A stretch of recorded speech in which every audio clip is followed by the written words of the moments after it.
And we're live. Hi, everybody. Hope you're doing well today. So,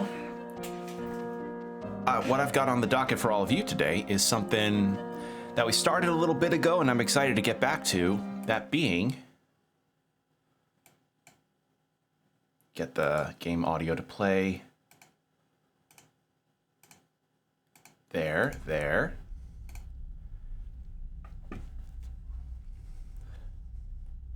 Give it a second. It's taking a minute. But yeah, I hope all of you are doing all right. I've just been doing more of my usual, although we recently had a development happen in my tabletop sessions, which I want to bounce off you all for anybody that may also be Pathfinder players. Oh, I don't know why. There we go. So yes, we are playing more Citizen Sleeper 2. And outside of the plot synopsis, nothing else really happened with this game. So to catch y'all up to speed as to what happened before, because it's been a minute, the last we left off on this, we had gotten off of Hexport after we escaped, or we got to Hexport when we escaped Lane, the crime lord that had our sleeper character under his servitude for a number of cycles. I don't know for how long, but we decide that we want to do a full reboot to escape, me and Seraphim. And Lane finds out, and something happens during the reboot process where we have lost a majority of our memories, and we manage to escape over to a station called Hexport. We do some jobs in Hexport, we fail one job, but then we get the cables we need to make sure we do more jobs, and then after we escape, something happens that causes our consciousness to fade, and then next thing we know, we're on a completely new station.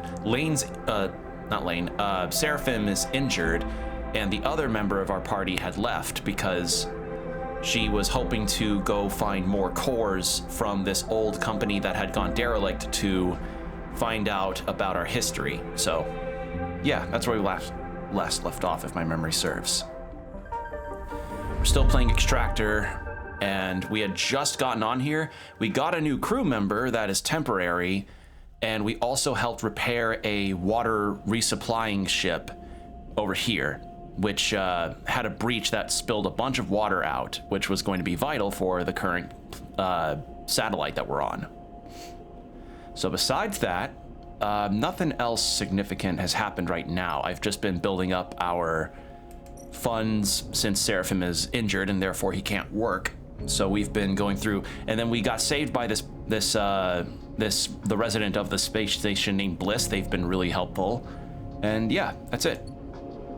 We also learned about glitch dice, which are dice that have a set 80-20 success rate, which is not good, which means 20% success no matter what. Like, modifiers don't change it, period. So, yeah. So right now, Far Spindle, that's what it's called. Far Spindle on the Starward belt, and Yujin is the name of the person that met us at the bar here, I think. Yes, it was at this bar where he approached us and was like, hey, you looking for a crew member? So I've got a job that if you did this for me, I could consider being a permanent member of your crew. And then we also got kind of some info that he might be in on a little deep on something that might be a tad dangerous. So that's what the situation is now. So yeah, now that we've got this, our current crew members are only Seraphim, and we just got Yujin. So right now, we're just figuring out our next course of action. I think I should have an engineering click on that. Yeah, perfect.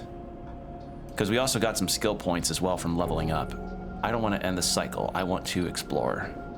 Let's take a look at the map. The rig has been severely damaged. You cannot travel until the repair work is complete. Yeah, because the jobs we got were like all about, hey, let's go to these areas in the Starward, or in the local areas of space, so that we can do some extractions and check for water on an asteroid. That, I think, was the objectives here. Like, the captain of this ship approached us and said, hey, the company's not going to give us a whole lot of clearance to get more water because of this incident, but And I have a hunch, though, that there's potentially water on an asteroid that's a bit of a ways from here. But if you and your crew can just secure that, yes, there is water there, we can pay you for that. So, yeah, it's more or less a scouting job. Oh, God. Roam the docks. So we've got another dice to use.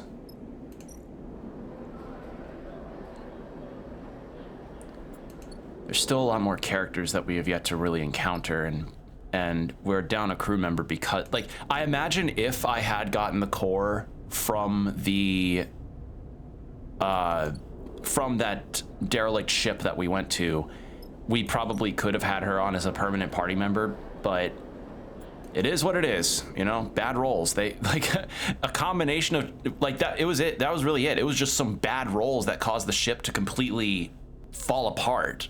So, unfortunate, but it happens. That doesn't really impact it that much. What do I use my last roll on? Not a danger roll. I don't feel comfortable with a danger roll. Can't I use a roll on something in here? No? Oh. Make a meal. I'm not making a meal. I don't need to make a meal. And sure, might as well.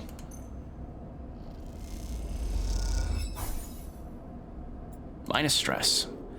And we'll end the cycle here.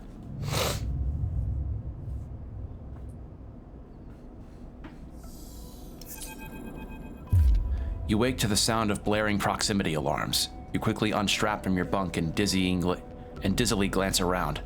Lane? Bounty hunters? You kick off and glide to the door. As you do, Bliss pops their head around the corner. Sorry. They look a little sheepish. In all honesty, it's not my fault. Your wiring's all backward.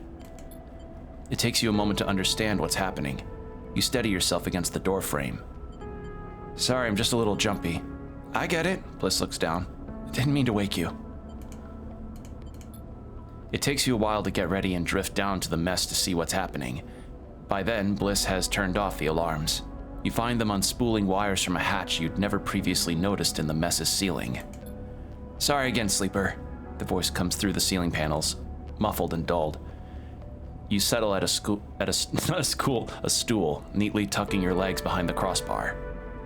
How are repairs coming? Bliss spins deftly, hooking their legs into the open ceiling so that, from your perspective, they are hanging upside down. Almost done, if you can believe it. Their messy hair floats around their head. A couple of cycles worth of diagnostics, and I'll be happy enough to release her back to you.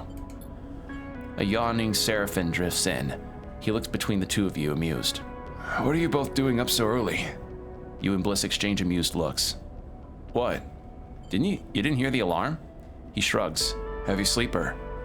He drifts over to the mess's cupboards to hunt for some breakfast. You turn back to Bliss, but they have disappeared back into the ceiling panels. Before long, the mess is filled with the shrill screech of a power tool. Seraphim looks totally unaffected and hooks himself onto a stool, lazily sucking at a ration pouch while he taps away at his slate. The screech finally stops. After a while, you kick off from your stool. Time to head out. Bliss rushes after you, stopping you in the passageway before you can leave. I have something I want to show you. Bliss leads you off the main corridor into a corner of the ship you don't remember visiting before. You come into a room with low, sloped ceilings, a single round window illuminating some neat tool storage, and a workbench set into the wall. Look, Bliss begins. I'm no specialist, but I'm a quick learner and good at repairs. They smile. And I think you have need of me. They glance at you, at a tear in the thick vinyl skin of your arm. Can I take a look? Okay. They smile and lead you towards the workbench. They turn your arm, looking at the tear from all angles. They reach over to the workbench and take a small sealated gun from the Sealant? No, sealant, that's it. Sealant? Sealant gun from the rack. You look at the setup. It's basic, but it looks clean and well organized. They gently close the tear with sealant, pressing the edges together so it closes up neatly. After they are done, they release your arm and you can barely see the scar. Bliss admires their work. See? They smile. I know it's more serious than a tear. Bliss folds their arms, but I can handle it. They turn and search through a set of metal drawers for a moment. Here, they produce a couple of carefully machined, pristine components. Was saving these for an important job. They wink. Guess I just found it. Bliss pushes the components into your hands. Take them. When you are ready, come up here and we'll fix you up. These are a rare find, though. In the future, we might have to make do with something lower quality. They wince. You can find scrap components at most scrappers' ships, like that one that's hanging around the underhang. The better the components, the easier they'll integrate with your system. Bliss leans on the workbench. I'll do my best to keep you running. Why help me? You're a guest in my bay, and I can't have my guests' bodies collapsing now, can I? Plus, I think it benefits me if you think of me as indispensable. Bliss smiles. I should get back to fixing the ship. They leave you in the workshop among the simple tools, considering the particular qualities of your new friend. Okay, so they want to... Dice repair is now available. Oh, that fixes the glitch dice. Or the stress dice. That's cool. Tutorial. You can repair your dice at the rig workshop. You can only repair dice which are fully broken. Repairs require either scrap components or rare components. The better components you use, the less glitches you will suffer. You cannot repair dice during a contract. Okay. So let's go explore, actually. Also, 44631. All right, that's a good roll. That's a good rollout. Okay. So the rig is still under repairs. Bliss's Bay. Yeah, repairing the rig. I don't know what this second one is for. Probably brief respite. Hexport's demise has put a barrier between Darkside and the far spindle. Lane can't follow, so for now you are safe. Right, yeah. Because when we escaped Hexport, not only was Seraphim injured and the sleeper, injured and had something happen with their internals, Hexport got destroyed near instantaneously. Like, something hit it and it went gone. So, yeah, kind of figuring out what that is, too. Oh, hell yeah.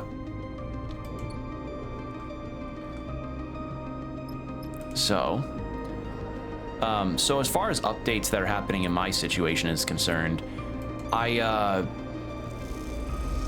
tabletop group, which we've been running for a good over a year now, I want to say, we recently had the decision made to stop doing our, we recently had the decision made to just not continue with our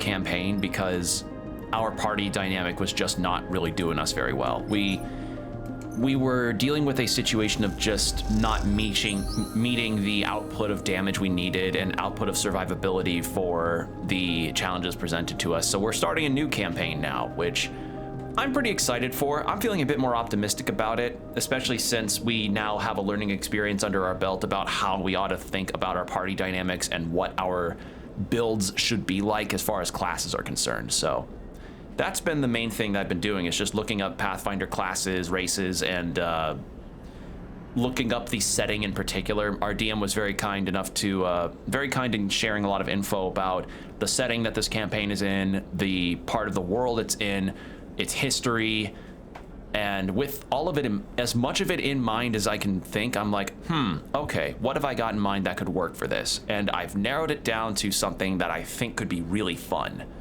But right now I'm waiting for what the other players may have to say as far as the classes they want to do.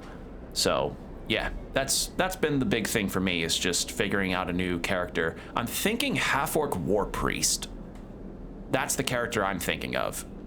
I thought about Halfling Gunslinger, but according to one of the other players that's very knowledgeable about these things, while a gunslinger can be fun, they're very much a good at one thing only, and then even at the one thing, it runs into that problem of not matching the potential late game needs of the party, which doesn't spell well for us, or for my situation, where, you know, I started to hit a stride, but then I kind of faltered. So yeah, I kind of needed to fill a particular niche, and War Priest ended up sounding a lot more my speed. The only thing right now is that I'm missing a deity. I just need to figure out what deity I'd want this character to follow, since that coincides with the kind of blessings that I can give my weapon and the type of weapons that I could be. Like, War Priests can use any martial weapon, but depending on the deity you pick, you're basically proficient in one weapon without any question. Like, there's a deity whose whole thing is that their chosen weapon is a glaive. So if you were a cleric who's not proficient in martial weapons at all, or exotic weapons, you are proficient with a glaive because your god is favored with a glaive. So that's the kind of thing I'm thinking about, is like, okay, which deity fits well with this character's background, because we also have to consider our background details for any potential stat bonuses and character backstories, and also how would that play into like the kind of weapon loadout that my character has got. So yeah, and for those that don't know what a War Priest is, like, it's a fighter and cleric fused together, because Pathfinder has this thing called hybrid classes, where they take two classes from their base system and they just kind of fuse parts of their whole thing together. And that's been a fun thing to look at, because my character that was in the prior campaign was an investigator, which was an alchemist and rogue fused, and a War Priest is just a fighter and cleric fused. So think of all of the more divine benefits that you tend to get from a cleric mixed with the martial prowess of a fighter, which, you know, sounds a lot like a paladin, except the access to spells that I would get as a War Priest far exceed the paladin in terms of not only the type of spells I can use, but potentially the level loadout. I haven't seen the spell list that I could access as a War Priest, but if it is basically nearly the entirety of the cleric spell list and potentially at higher levels, that'd be kind of nice. So yeah, that's what I've been up to, and that's been fun to research. Tabletop can be fun. All right, new location discovered. What is this? Venture bar shift. Only vouched for members can gamble on the venture, but bar shifts are easy to come by, mostly because they pay in tips and little more. Oh, so like a Subway sandwich maker. Get paid in tips and jack shit for else. God, it's disgusting that... Oh, hello. More locations. What's this? Oh, sweet. This is where we can buy fuel and shit. Okay, well, I do want some fuel, so... Fill fuel. And we have one roll left for a one... Ooh. Earn a meal. Oh, that's safe. There we go. Okay, well, that's done. So, yeah, fix a dice slot. Well, I don't need to fix one right now. I've not needed to, so... Yeah, I think we're good on that. So let's go ahead and end the cycle.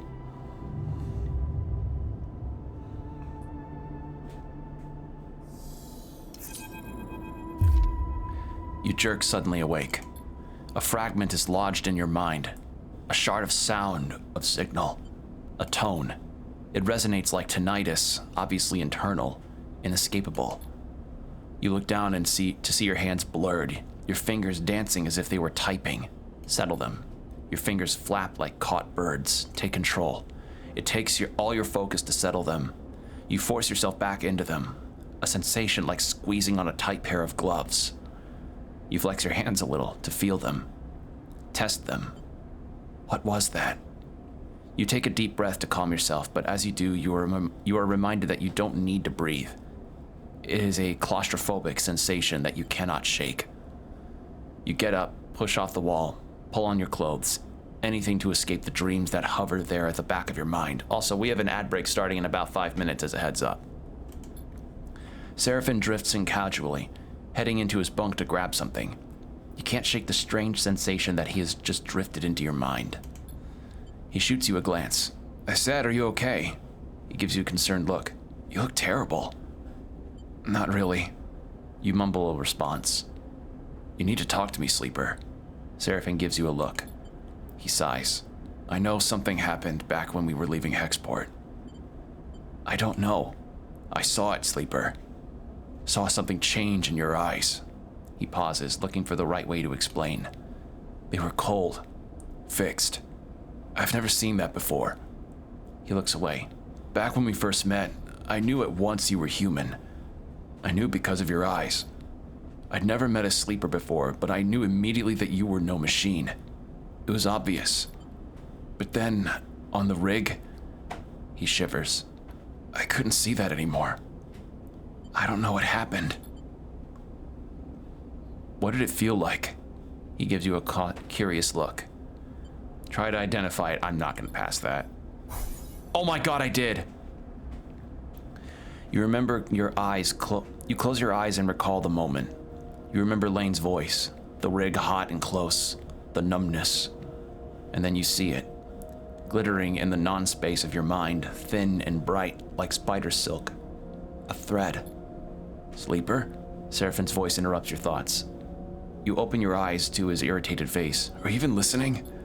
We need to get you checked up. We need to know what's happening. Seraphin gives you a stubborn stare. This isn't just about you. But where? I've been asking around. Seraphin's face is set with determination. There's another station near this one. Flotsam. It's a mess, an accumulation of wrecks and docked ships. But it also houses some of the best artificers in the Wash. We should go there, as soon as the rig is ready. I'll think about it. If you can't do it for yourself, do it for me. Seraphin shakes his head. Please. Look, he pauses. I know I don't know what it's like to be a Sleeper. I understand there are things you can't tell me, can't show me. But I do know how fear can keep you from doing what you need to do. I'm not going to nag you about it, he sighs, but it needs to be done. He passes by you as he leaves the bunks, squeezing your shoulder as he does, leaving you to your thoughts. You finish getting dressed, feeling your body in its strangeness, even though you wish you didn't. At the very least, you think you need to find someone who can stop you from falling apart. Maybe Flotsam is not such a bad idea. You push the thought to the back of your mind. There's a cycle ahead, and the rig isn't ready. When it is, then you'll see. All right.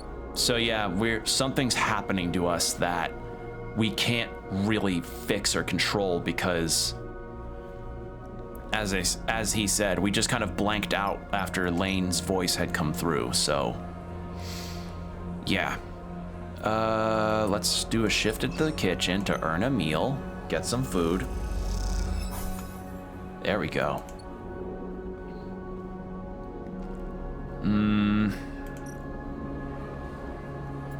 Nothing there. And we can probably just throw a 5. Well, let's throw a 1.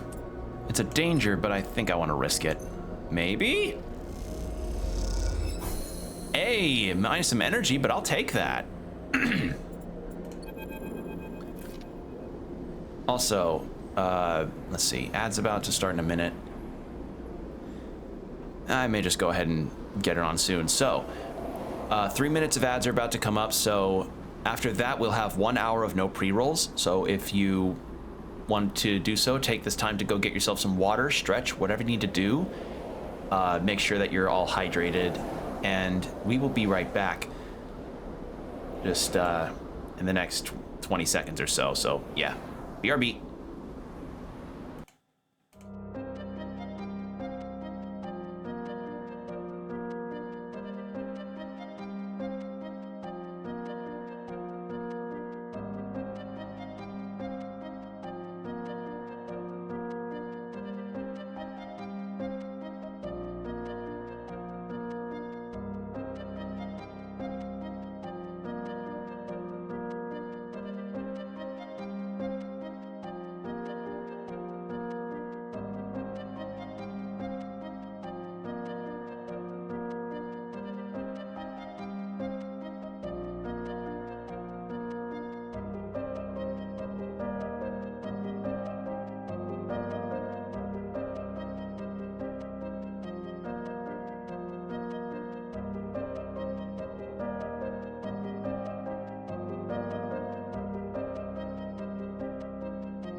And we're back. Thank you for your patience, everybody. All right, back to the game.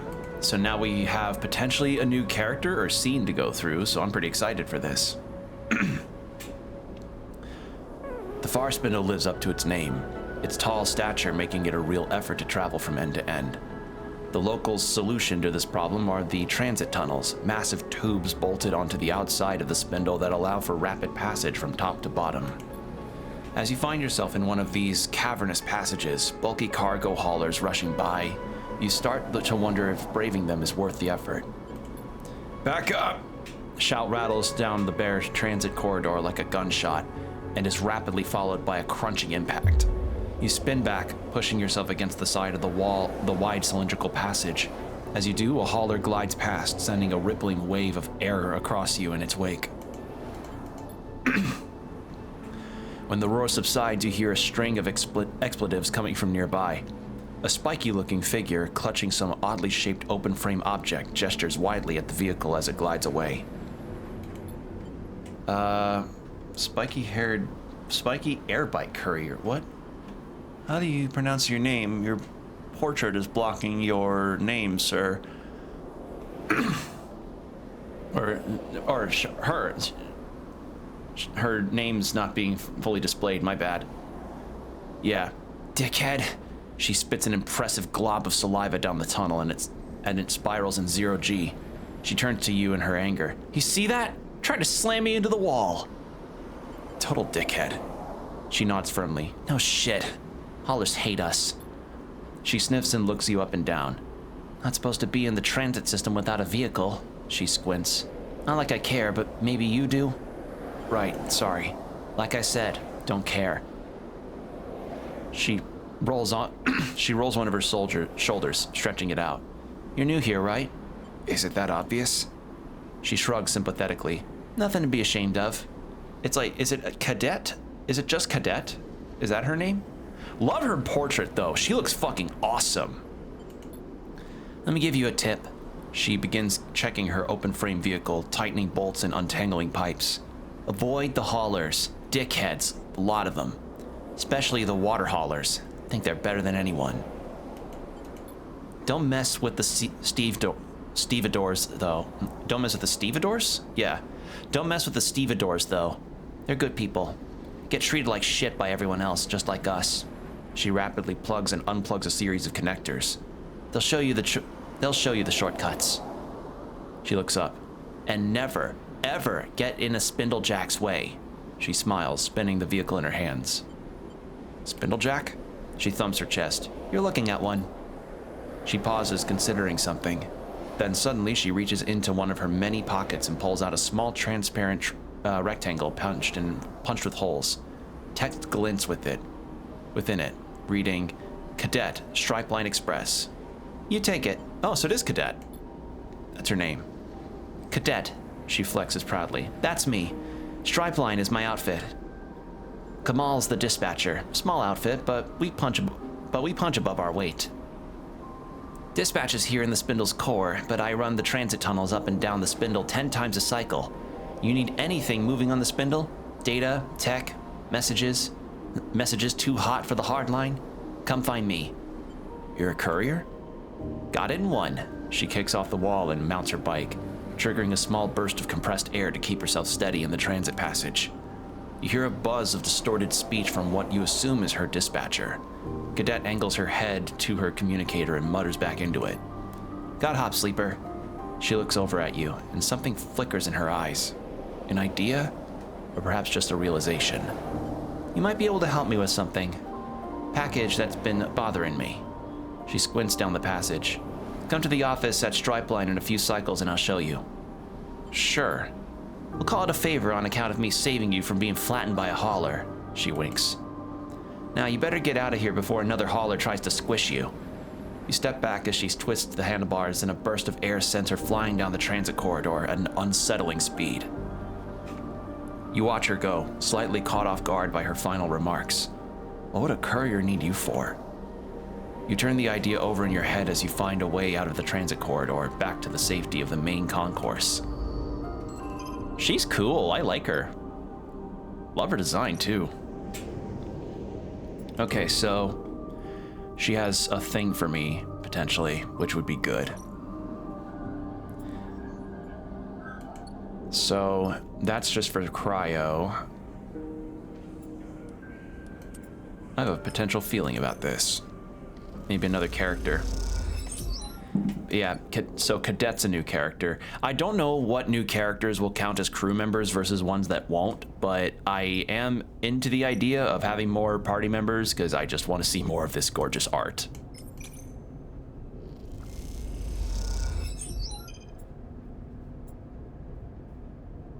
New location discovered. What did we find? Spindle's Edge. Most of the far side workers don't like going out to seal at the new units, so they leave that tiring, dangerous work for outsiders. Well, I'll do that in a minute, but I want to... Wait, hold on. Was there a progress bar for this too? Yes, but it... But if this one's close, I may as well. There we go. And an upgrade point, fuck yeah. Scrapper ship. Ah. Oh, I can get scrap here. Oh, that's nice. Fuck yeah. Okay, cool. But I think that's that for that. Because Bliss will be done soon. Yeah. We'll end it here.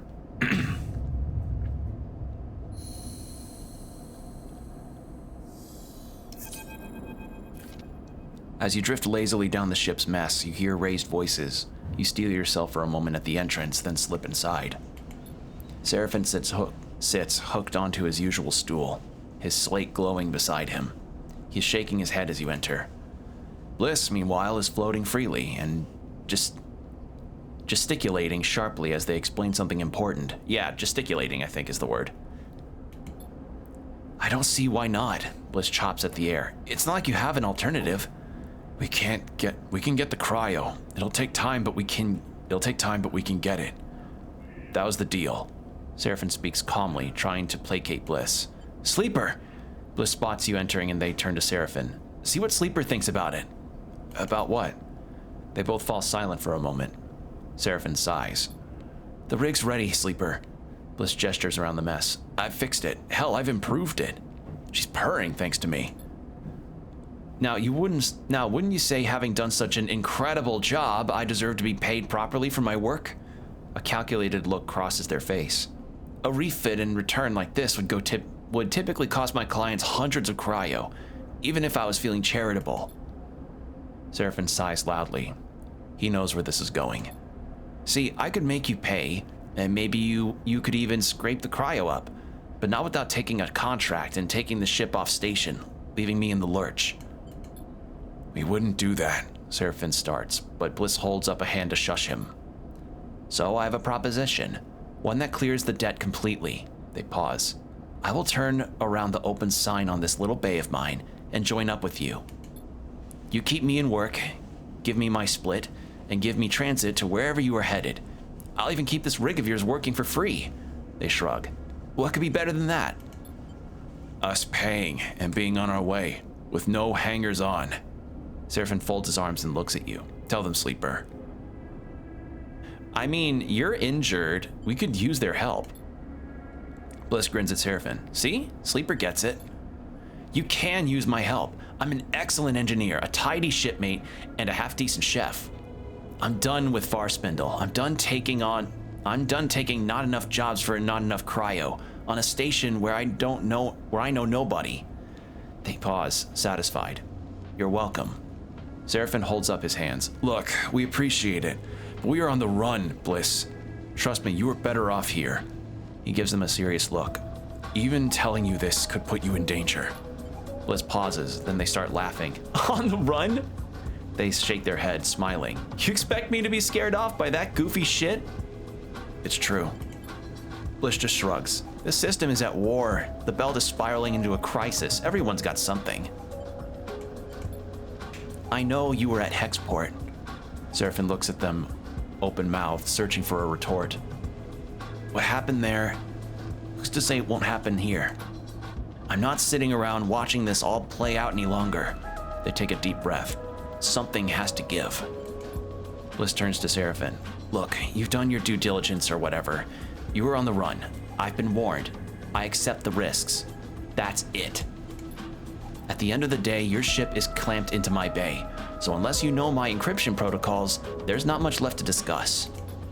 Seraphin shakes his head, a small smile crossing his face. It got us there. He looks at you, and then at Bliss. Looks like we've gained a crewmate. He unhooks from his stool. But I'm moving to the engine room. He drifts off towards the bunks to gather his things.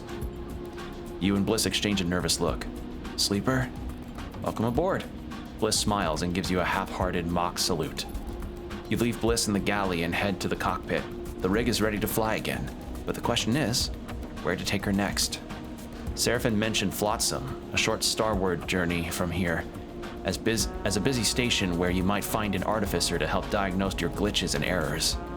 Sunward, meanwhile, is the Hellion Gate, an abandoned and uninhabited megastructure left over from the Solheim days. Maybe good for salvage, but not an easy place to survive. And beyond that, well, as they say, the belt is wide, and at least now you have a functioning ship. All right, sweet, we now have Bliss as a crewmate. All right, well, you've unlocked the belt map, yay! Is it the whole belt? No, it's just this section. So we have the hidden wreck for Eugene, and then the ice-rich asteroid for Malik. Yeah, Malik, that was the captain that I mentioned earlier. Oh god, these rolls. Ugh.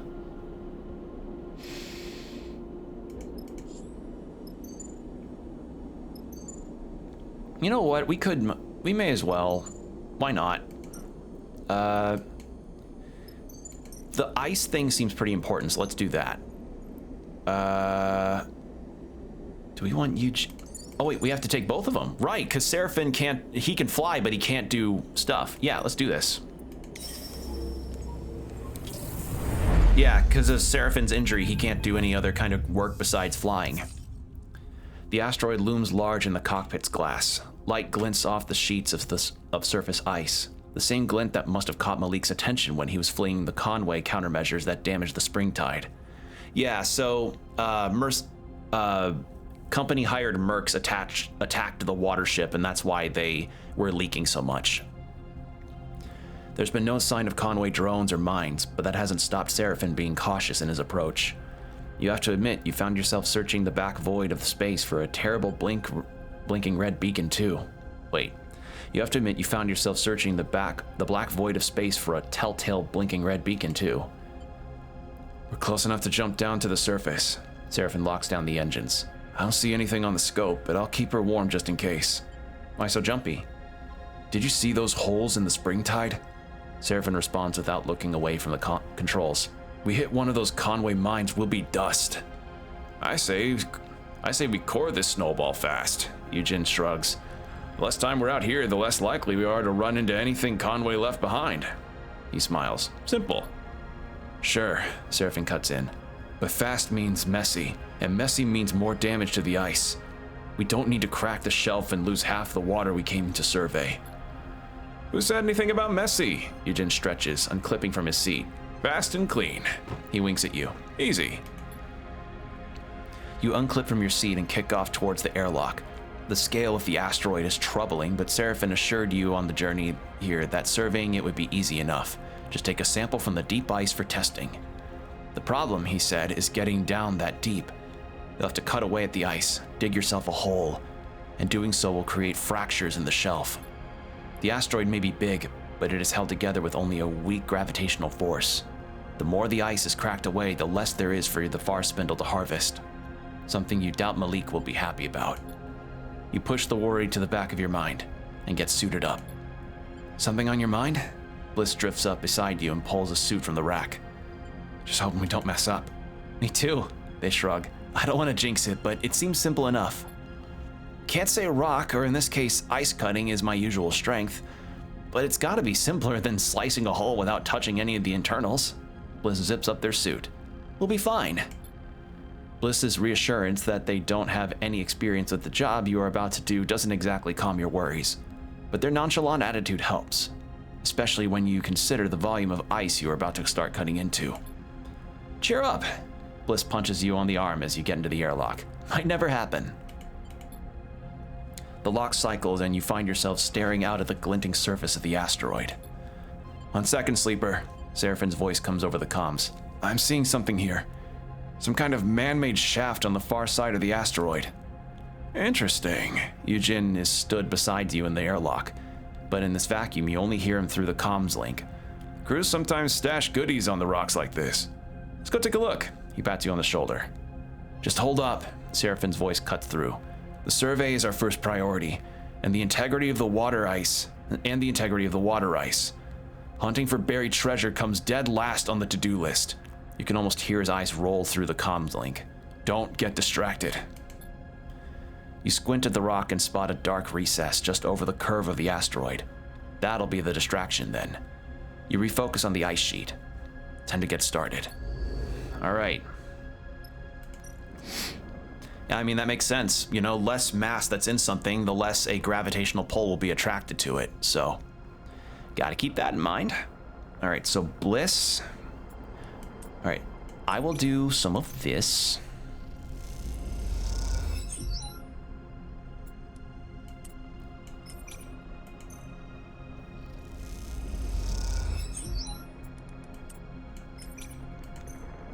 Bliss has got good rolls too. Yujin does too. How is the... Makes sense. He's interested in it, so why not let him... There we go.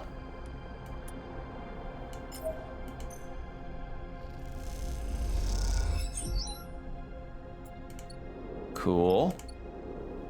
No, explore. Let's not explore the cycle. Or end the cycle, not explore the cycle.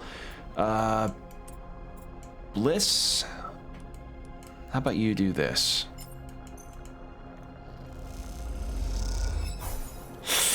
More stress to him, or them, sorry. More stress to them. Oh well.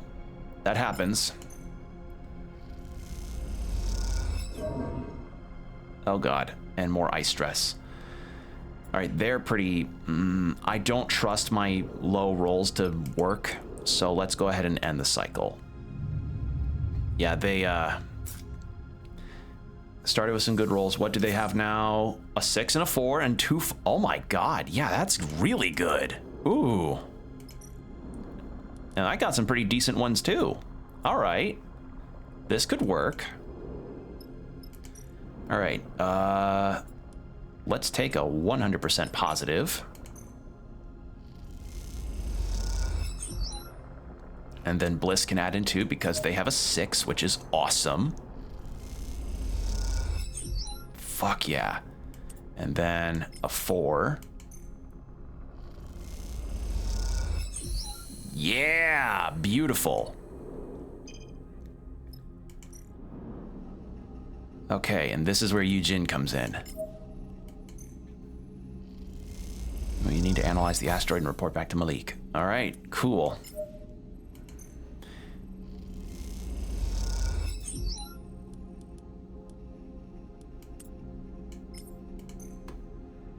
Get this done.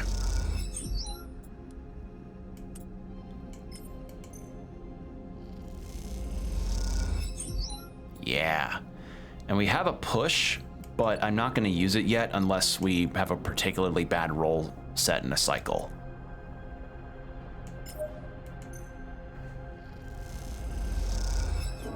Ugh, that's not good.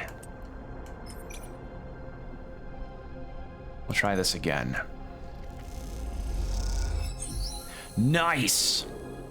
Alright, what do we get here? Ghosts of the past. What was this place? If you can get one of the terminals started, perhaps you can extract some answers. Oh, we are shit for that. And you inspect lumps of corroded scrap frozen into the walls. This place looks grim, but maybe within the ice you can find something useful. Whew, we are not set for any kind of data extraction. Oh boy. Okay, but end the cycle. We got progress done on that, so that's good. Oh God, 3 1 2 and 2 5s. Oh boy. Well, we don't actually. You save that 6. Do that.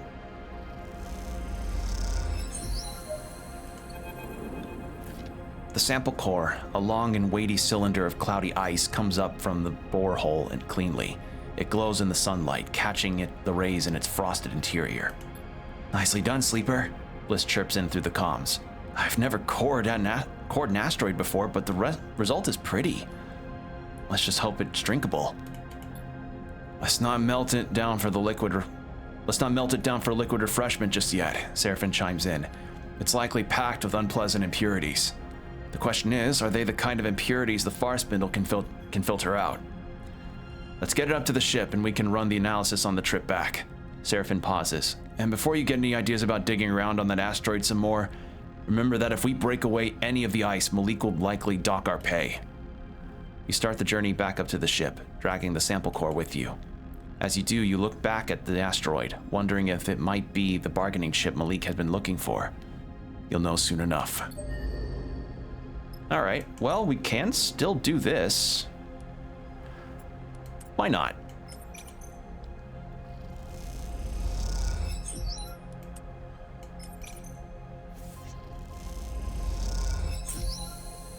Hee. Derelict bunker. Nothing else on that front. So we might have gotten some extra stuff out of that. And yeah, I could do the data extraction, except like it's a -2 modifier on everything. So yeah, we're kind of boned there. All right. Let's go back. Contract concluded. Let's leave. We did it. So let's go back to Malik and turn in the job. On the journey back from the asteroid, you pored over the tests Malik had given you to run, improvising the necessary equipment from your mess. Each one produced spools of data, much of which you couldn't parse. Arriving into the vicinity on the far spindle, you broadcast these strings of data to Malik's personal terminal on the Springtide, as instructed. Despite all of this preparation, you are still surprised when you find Malik standing at the far side of the docking tunnel as you leave the rig. God, I fucking love this character art. It's so good.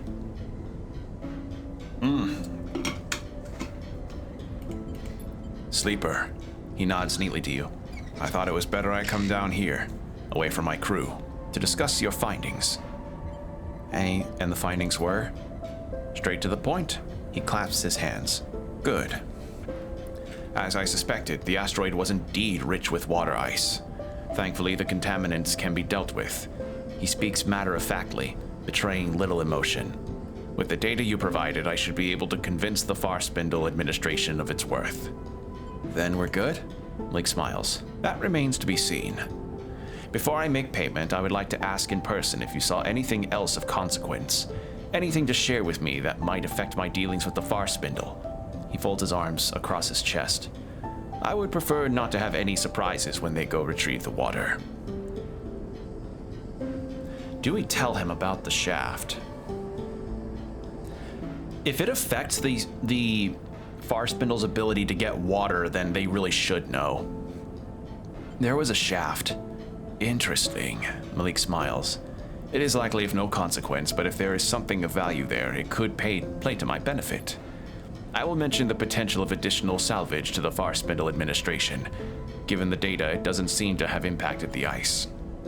Malik reaches into his pocket and produces a stack of cryochits, bound carefully with a strip of paper. 250 cryo, as agreed. You take the chits and quickly tuck them away.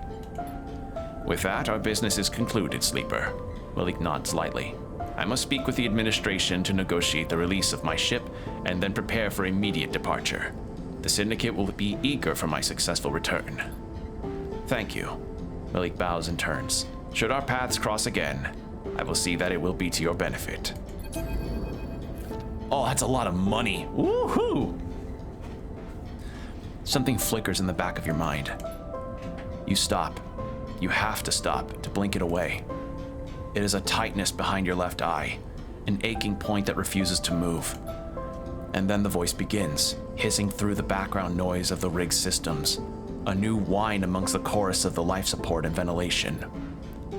Sleeper. The hiss brings Lane's sharp features to your mind. I suppose you thought you'd slip my net. Hexport jumps into your mind, an image of the station immolating in white light, though you were not conscious to witness it. You are distant, his voice hisses into white noise, but you are not free of me yet. I'm coming, Sleeper. The hiss drops, and I will retake control of what is mine. The closer I come to you, the more you will feel it. Lane moves your fingers to tap your forehead. In here. Oh, he can remotely control us? Ugh, that's not, ugh. Until you cannot resist. A bright smile, pale eyes, a growing hiss that hurts. Then the hiss is gone. The rig is suddenly quiet, the stinging tightness diffusing behind your eyes, but the fear remains. Sleeper, you good? Seraphin is there, floating by your berth. You were talking. Lane is coming. Seraphin looks alarmed. You feel him, right? He looks away. We can use that. Stay ahead of him. He squeezes your shoulder. We can do this. We are fast and smart. We keep moving. We don't stay anywhere for long. And we find a way. He frowns. Somehow. You nod. You do not know how Lane is able to reach into your mind like this, how he's able to speak into you. But you want so desperately for it to stop.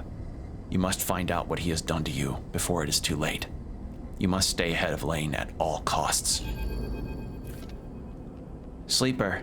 Cadet drifts from the shadows outside Bliss's Bay, looking around nervously as she approaches you. Seems like I'm going to need to call in that favor. Her face is pale and deathly serious. Are you okay? She doesn't seem to hear you, distracted by a group of spacers gliding noisily down the passage behind her. She waits until they pass. Someone hit stripline. No idea where Kamal is. Bunch of goons tearing the place apart as we speak. She screws up her face in pain. He even tried to grab me. But those muscle heads are slow. Who would attack a courier? No idea. She shakes her head. These were typical rent-a-thugs. Could have been anyone with chits to burn. Remember that package I asked for your help with? The one that was bothering me? I remember you mentioning it. I reckon it's got something to do with it. The job was a bust. An express run all the way to the underhang, but when I got there, no one was home. She's whispering now, leaning closer. Place was smashed up. Like someone got there first. Should have dumped the package and run, but I brought it back like a good girl. Stashed it in a safe spot at stripline. Thought the sender might come to recover it, and when they didn't, well, I got curious. Popped it open. She shakes her head. Stupid thing to do. Inside was a drive encrypted to hell and back. When I ran into you, well, I heard sleepers are good with data, with tech, so I thought you might be able to take a look at it. She shrugs. Now stripline's trash too. My build's not good for that. Genuinely, I don't have the stats for it. Here's the thing. She glances around. Back when I popped it open, I noticed the drive had a dispatch marker. Hexport. Could it be connected to Hexport getting it atomized? Yeah, that's where I'm at too. This thing was sent out from there just before it got cooked. She pauses, and with the kind of attention I've been getting the past couple cycles, she slips a hand terminal from her bag, taps a couple of times, then holds it to you. Cadet stares out at you from the screen, straight-faced and paled. Beside her picture, you see in block capitals, Spindlejack, KD 754, the breach of far spindle codes, B12, F34, reward for information leading to capture considered dangerous. Oh, she has a bounty.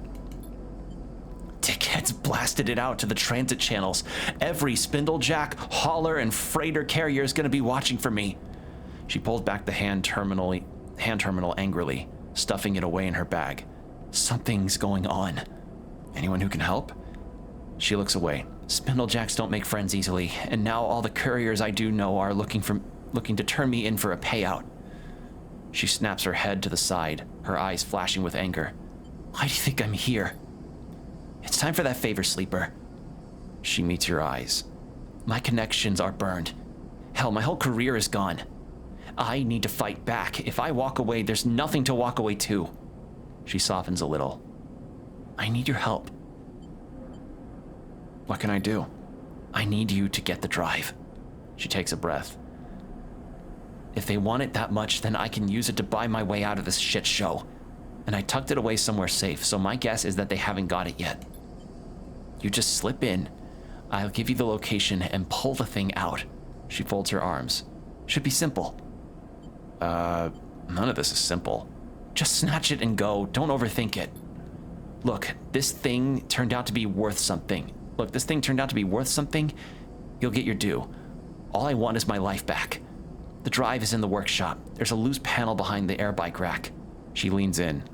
It's taped to the back of the fuse box. It's taped to the back of the fuse box inside. I've got to keep heading down Spindle to the overhang, past the end of the transit tunnels. No one will rat me out there. She glances around. I'll come find you when it's done. I've still got some network access. I'll know when you go in. She winks, offering no further explanation. My bike's locked up nearby. I'm gonna hop. She pauses. Do me this favor, then we are clear.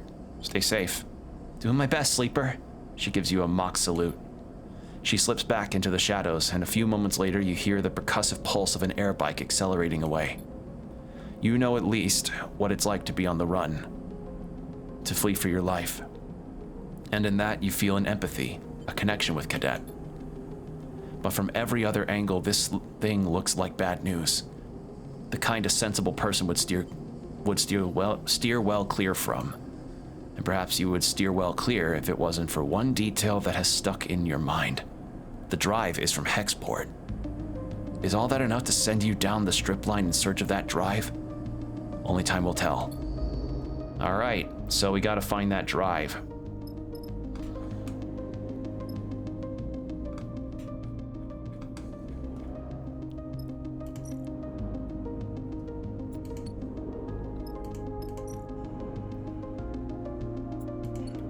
Okay, so a full-on package from Hexport of all things. Oh, man. All right, well, where's the thing? Because, let's see. Yeah, we still have a timer for when Lane will catch up to us.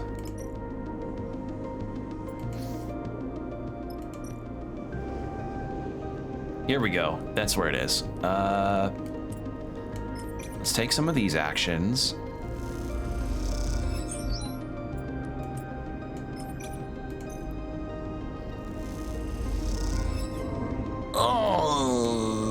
Let's get some food.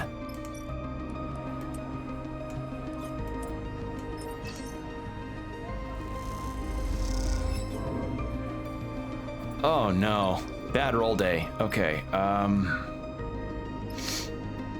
well, I think what a good idea would be is maybe we do the other job for Yujin, so that he can at least be a part of things.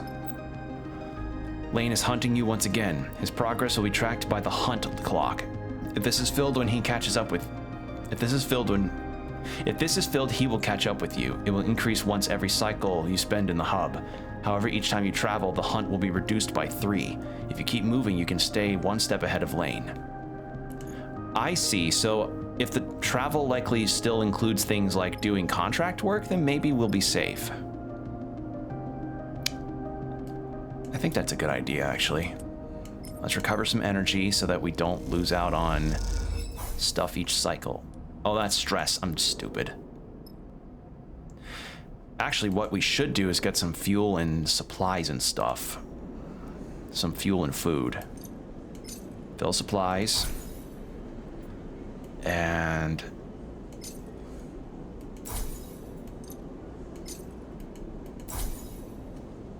okay. I think that's pretty much all we can do.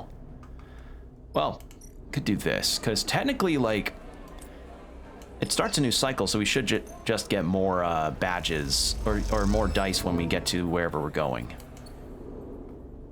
So let's go ahead and... let's go to here. Let's do this. See what we can get out of this, because I'd like to get Yujin on our team if we can help it.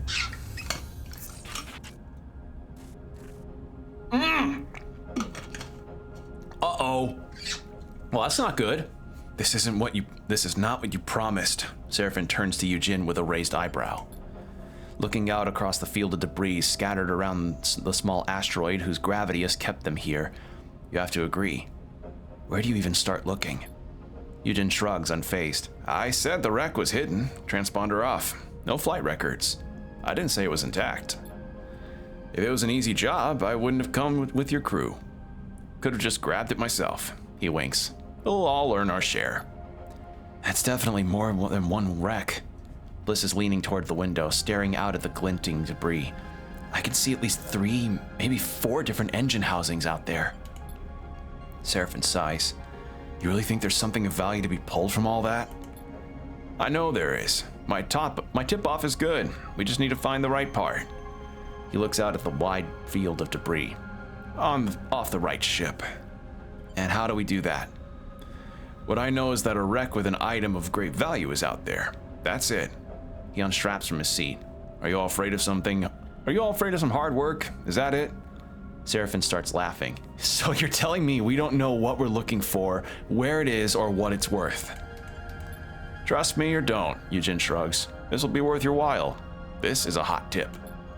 Sleeper, please. Seraphin turns to you, exasperated. Suddenly, a percussive beep. A percussive beep interrupts the conversation. All of you turn your attention to Seraphin's terminal. What the? He taps a few keys. We've got an incoming ship. Their transponders just popped up. See? Yujin smiles. What did I say? A hot tip. We better claim it before they do. He jabs a finger at the readout. What have you gotten us into? Yujin looks innocent. I've given you a head start on a big haul. Don't waste it. I see a few obvious sights. Large bits of debris, clear hull sections. We should focus on those. Bliss unclips from their seat and glides out to the cockpit. See you lucky kids in the airlock. Ready, Cap? Yujin slaps you on the shoulder and kicks off through the cockpit door. Turn to Seraphin. I do not like that guy. Seraphin shakes his head. Give him a chance. Seraphin turns back to his terminal. Hey, you're the one who has to go out there with him. Look, Seraphin glances back over his shoulder. Just be careful. You nod and glide through the cockpit door, already trying to map the scattered debris in your mind. Oh my god, what are your rolls? Buddy. Alright. Holy shit, holy fuck, okay. Wow, a 1 and a 2. You know, for something that might clear you from whatever debt you may have accrued. Wow, those rolls are bad. Okay, what the fuck do we do? Well, I think a push is needed. There we go, much better. Because now Bliss is at a 5. God, and I have a 1 and a 2 and a 3 and 2 glitches. Oh, that's not good.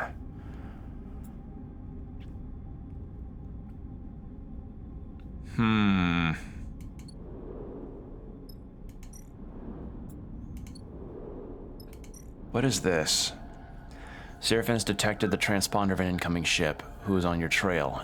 What do they want?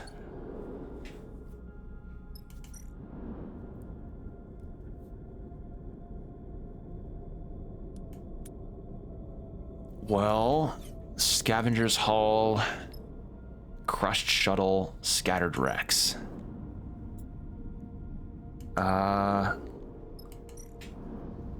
Which one allows for the more general success across the board? Me and Bliss could do this one.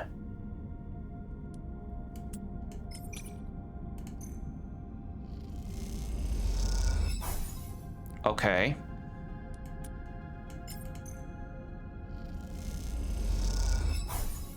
Oh, poor Bliss.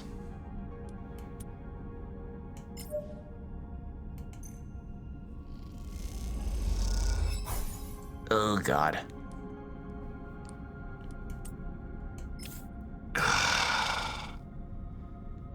I'm gonna accrue some really bad stress with this one. God, we started with a real shit roll here, huh?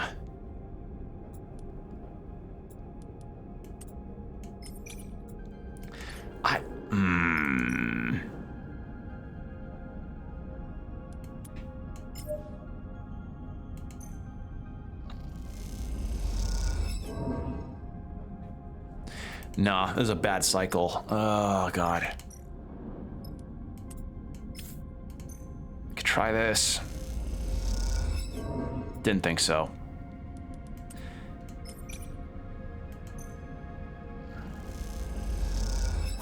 There we go. Okay, so what do we get? Oh, fuck me. Okay, try that. No. Well, that was a wash. Shit.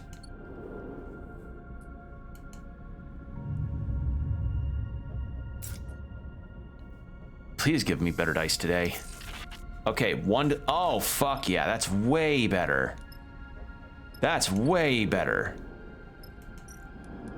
All right, we'll try a glitch dice here just to see, but I'm doubting we're gonna get anything good out of that. Nope, didn't think so. No, that is not working out for me.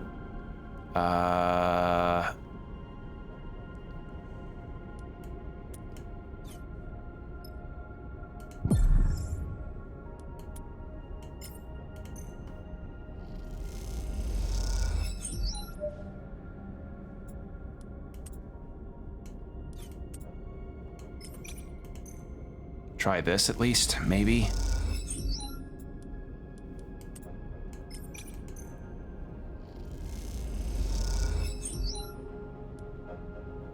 And then Bliss can do that.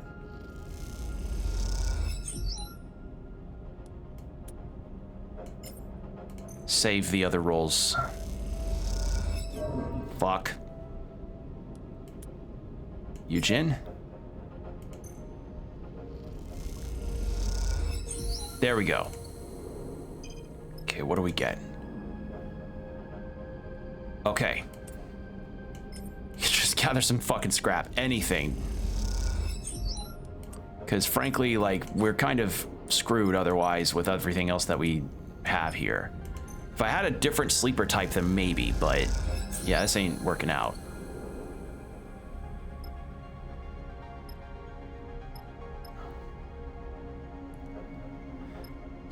I have a feeling that that's probably not what we're supposed to be here for, though. I am curious about about who else is coming in, so let's see.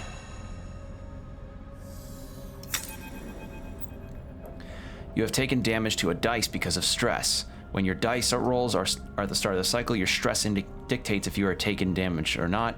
If you take damage or not. Higher stress means a higher chance of damage. The white marks above the stress bar tell you which numbers will damage your dice when rolled. Each dice has 3 dice health. When this is depleted, the dice will break and must be repaired to be used normally. Typically, broken dice cannot be used. However, on safe difficulty, they can and are counted as 1. If you have many broken dice and feel stuck, consider switching to safe in the pause menu to give yourself a chance to recover. Oh, that's nice. The markers above the stress bar show which dice rolls will damage the dice's health.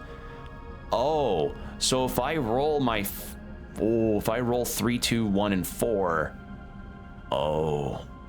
The layout of these markers depends on your difficulty. When at a hub, you can reduce stress at the rig bunk's location. Eugene, you piece of shit, where are you? The distorted voice rattles through the ship as you are all finishing your breakfast in the mess. Everyone turns to look at Eugene, Seraphin already shaking his head. Vesna, he says under his breath. No, it's supposed to be Vesna, he says under his breath. You suddenly recall the steel-eyed captain who confronted Eugene in the gyre back on Farspindle. Open this airlock before I do something I'll regret. As her voice echoes through the room, you realize she must be at the rig's entry lock, using the comms panel out there to speak into the ship. Eugene? He shoots you a resigned look. You should let her in. You kick off towards the door, but Seraphin drifts between you and the exit. Sleeper, are you sure about this? You can see he is angry, but he's also looking for reassurance. We're just going to talk. Seraphin nods. All right, but the moment this starts to go south, he shoots Yujin in a glance. We're booting them both out. Yujin follows as you glide down the airlock and hit the control for the exterior door. Let me handle her, Sleeper. Yujin gives you a nod.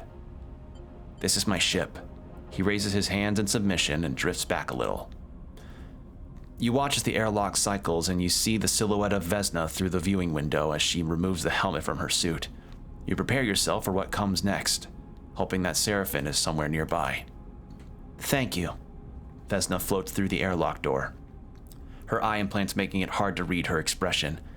I prefer not to have stand outside banging on the door. She turns to Yujin, seeing him behind you. But I also prefer it when my contractors don't try to screw me over. Let her talk to Yujin. Is this how you treat all your clients, Yujin? Promise to deliver the coordinates they helped you to find, and then instead, when you find out their value, go to another crew to try and steal the prize out from under their nose? Oh no.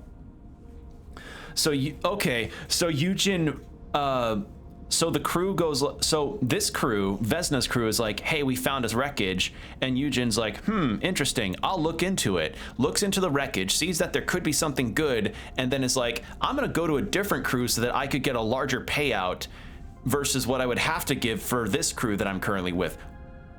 That is a dick fucking move. I knew you were an amateur, she smiles, but I didn't know you were an idiot too. Tell whatever stories you want, Vesna. Until I am paid, there is no deal. Yujin smiles. Did you pay me, Vesna? Vesna looks frustrated. You know as well as I do that payment was on receipt of the coordinates. Well, sorry to say, I won't be able to deliver. Yujin shrugs. Deal's off. You piece of shit. Vesna's hand goes to her hip. Now, you are guests on this ship. Seraphin's voice comes from somewhere behind you. Let's all remember that. You turn back to see Seraphin holding a hull bolter at his waist, its wide muzzles trained on Vesna. Vesna lets her hand go loose at her side, abandoning her threat.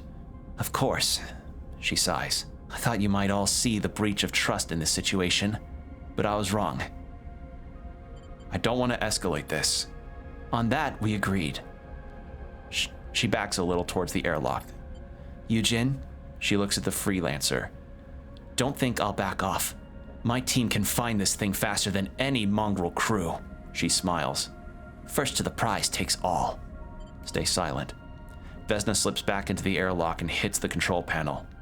The door scissors shut. Yujin suddenly tumbles forward as something hits him in the side of the head. Idiot!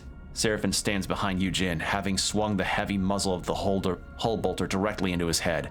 If you ever put this crew in danger like that again! What are you doing? Sleeper, you know I value your kindness and your patience, but this idiot almost got us killed. Seraphin is breathing heavily, his anger apparent. He still might! Yujin catches himself on the wall. It's okay. He wipes a little blood from his forehead. I get it. That was sloppy. Your whole thing is sloppy. Seraphin bristles. This is how you get yourself killed. As much as I am enjoying this display of aggression and idiocy, Bliss's voice comes from behind you all, we still have a contract to complete. They push past to start suiting up, and now we have a competition. We should leave. Seraphin slings the hull bolter onto his shoulder. Cut our losses. No, now wait. Yujin wipes the corner of his mouth with the back of his hand. All this and you're going to give up and turn tail? We don't have a choice. Shit. Seraphin sighs. You're right. All right.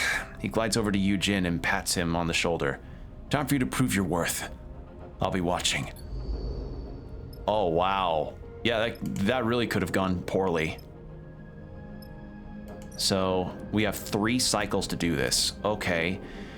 Oh, but the rolls. Oh, our rolls are shit.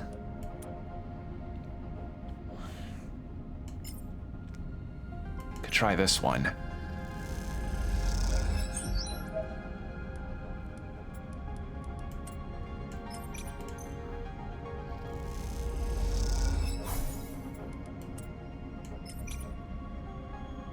Oh, God, plus on stress. Oh, no.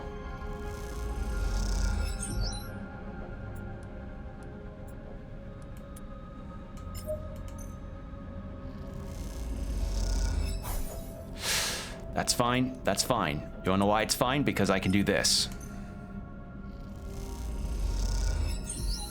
Yeah.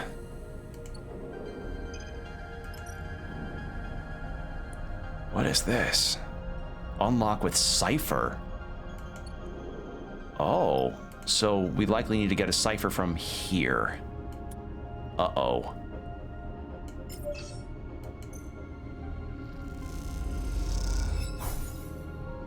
Oh my God, they did it. Okay. I'd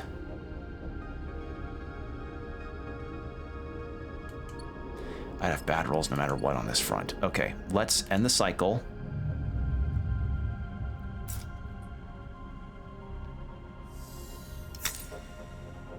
Okay. Blissa's got some pretty good rolls. See if they can do it. Nice.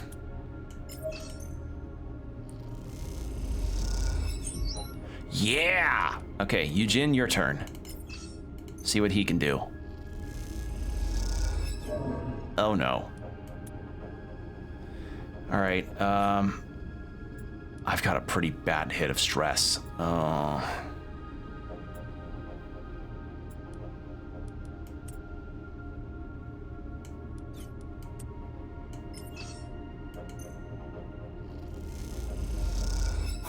Yes, okay. See if he can get this. Nope. Whew, okay. I just need a neutral or a positive. Come on. Yes! And that is that. There we fucking go.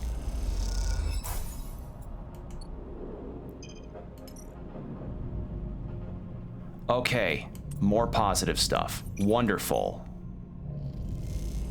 And I can get through this no problem. I'm gonna change cycles though because holy shit. Can I not? No, I can't do shit. We're gonna have a bad time here.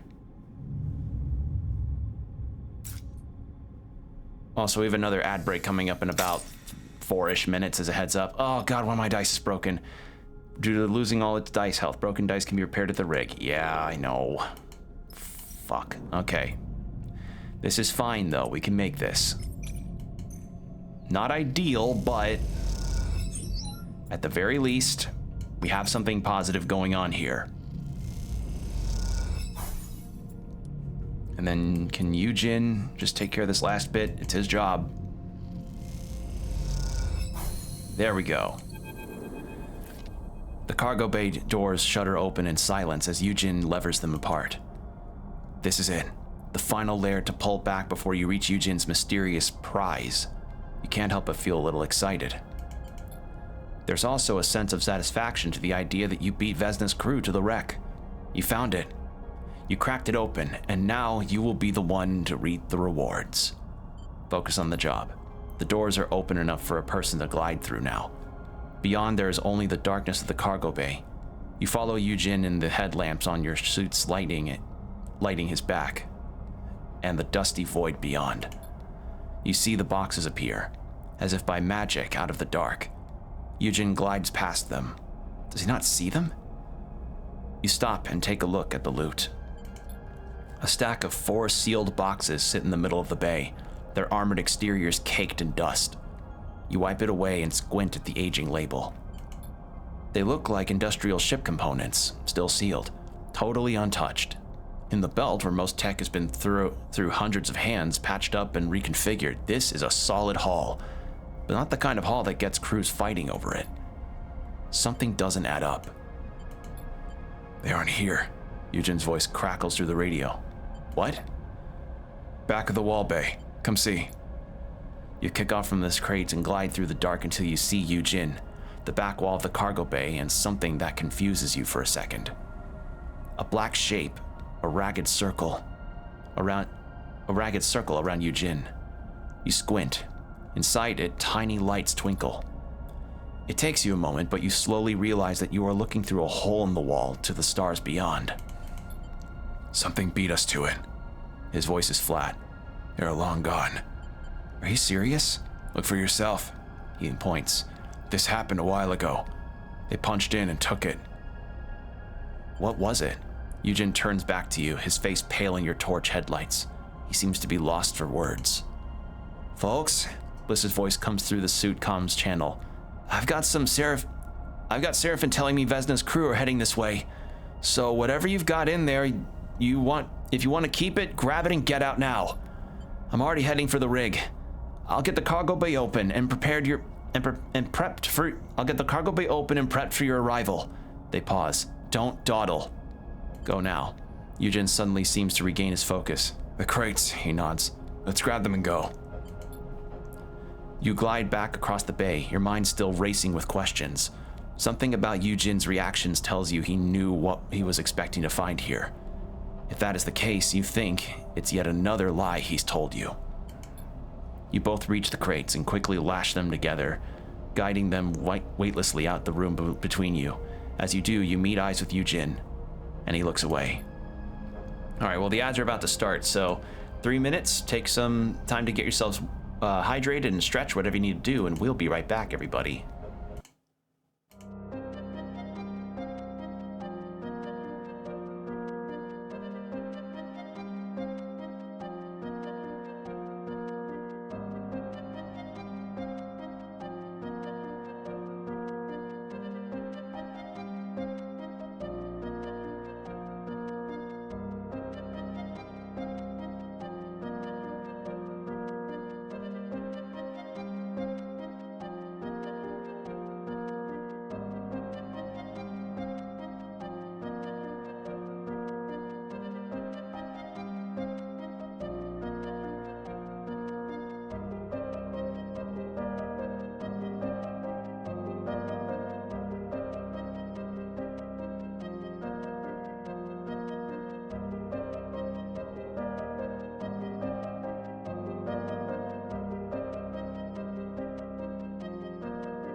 And we're back. Thank you for your patience, everybody. All right, so yeah, it seems like Yujin thought there'd be something different out in this wreckage, but it seems whatever was here got taken already, and he wasn't aware of that.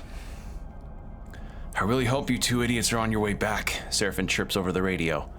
because Vesna's boys are just about to reach the wreck you're on. We're inbound, Yujin quickly responds, then clicks off his radio. Well, Seraphin continues. Tell me then, what ancient and powerful treasure did you find in that thing? Gold? A Conway warhead? These crates of components. Seriously? Seraphin pauses. Sleeper, me and you are going to need to have a serious chat. You cross the debris field to the ship in silence, your eyes on the scrap for a sign of Vesna's crew. You don't think they'd ambush you, but then again, you wouldn't put it past them. As you reach the cargo bay and guide the crates through the open door, you shoot Yujin a final glance. Give me time, he says quietly over the radio. I'll explain in time. You consider pressing him, even shouting at him, but you realize there will be plenty of time for that on the journey back to the far spindle. For now, you just want to get out of here. Well, that was a lot of stress. My stress is maxed. Yeah, we need to get the fuck back here. It's done. Holy shit. Yujin has spent the journey back to the far spindle avoiding Seraphin as best he can. It might be that he is afraid, but you can get the feeling it's more likely that he has been making himself scarce out of a genuine sense of regret. Seraphin, however, doesn't seem to see his behavior so favorably. Why can't I read all of a sudden? Hold on. Let me drink some water. Wow, I can't read suddenly. Slimy shit won't even show his face, Seraphin complains loudly as he finalizes docking. Put us in a spacer cruise site with no care for anyone but himself. Enough, Seraphin. Seraphin turns to shoot you at an irritated look, but as he does, you see his eyes jump to the door behind you. You hear the rustle of movement behind your head and turn to see Yujin in the cockpit's doorway, a rare, serious expression on his face. I owe you all an explanation. His voice is low and steady. Believe it or not, this was not my plan. Yeah, your plan was to find the loot in that wreck and split with it. Wasn't it, big man? Seraphin glares at Yujin. No, Yujin gives him a tired look. It wasn't. Hear him out, Seraphin. Bliss cuts in from the back of the cockpit. Vesna has been searching for a ship. Yujin looks over your heads at the far spindle. An infamous ship. Seems like she already had a ship, Seraphin interrupts. That was part of the problem. Not a rig. Yujin looks down towards him. A fraction drive ship. An interstellar ship. That seems to shut Seraphin up, as you don't blame him. And you don't blame him. An interstellar ship here in the belt? That's tech from the core systems. No way. Yujin sighs. I get that you don't trust me, but I'm not lying. I shouldn't even be telling you now.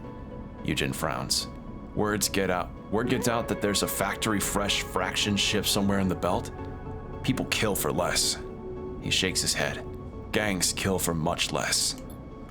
You're telling me that there's a fraction ship that no one has ever found that's been sitting here? Since when?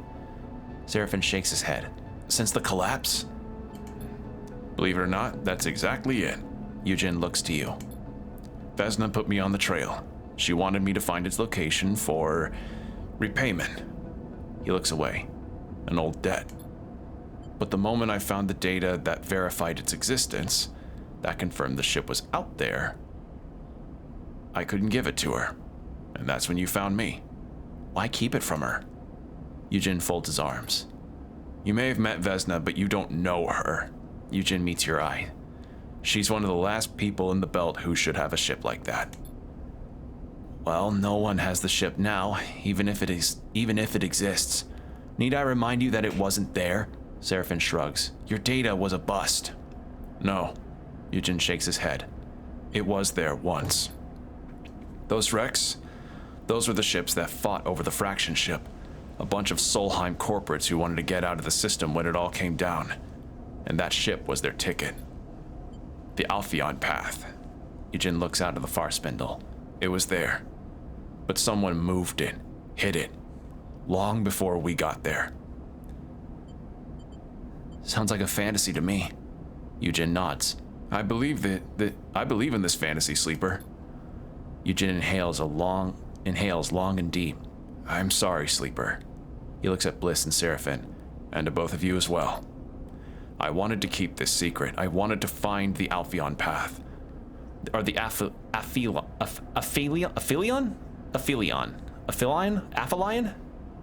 It's probably Aphelion. That's the thing about doing games that don't really have a lot of voiceover stuff is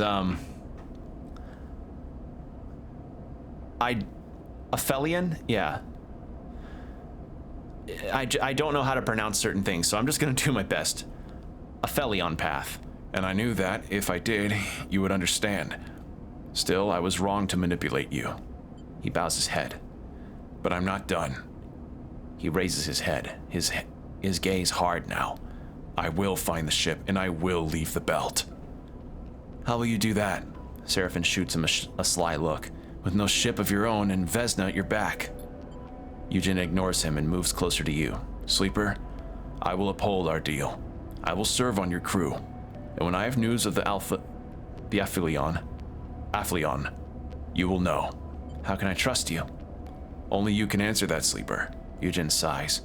I would give you my word if it was worth anything. Seraphine turns to you. I know. I always say it, but this time you have to listen, Sleeper. Seraphine gestures to Yujin. This guy is no good. I've known his type. Don't bring him. This can be your escape too, Sleeper. Yujin meets your eye. So Yujin wants to get off the belt, and he thinks he's found a way to do so.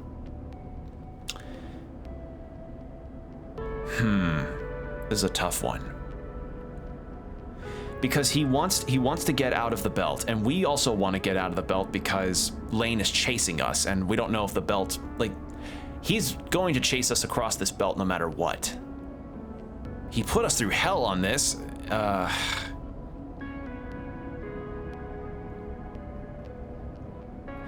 We do need another crew member. But he seems genuinely upset about this and really regrets what he put us through, so I'll give him another chance on this. Seraphine sighs, getting up from his seat. You've got a lot to prove. He passes close to Yujin, and as he leaves, you better get on with it. Yujin meets his eyes, but says nothing. Once Seraphine is gone, he looks to you and nods. Thank you. He turns and leaves too. Quite the ragtag group we have here. Bliss nudges past you. I know you understand what a second chance means for you, Sleeper. They smile, but I am glad to see you understand that others need the same. They slip out before you can respond. You stare out of the cockpit at the lights of the far spindle. You hope Yujin understands his mistake. And you hope even harder that Vesna doesn't hold a grudge, even though you know for a fact she does. You sigh. The bunks are going to need expanding at this rate. Oh, that's true. I don't know how much of the ship we can actually... How many people can we have on our ship? All right, well, the first things first, I need to repair my fucking dice.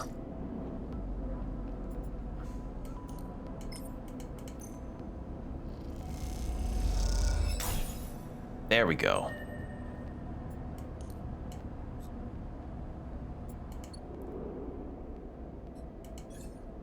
And then we have 3 points available.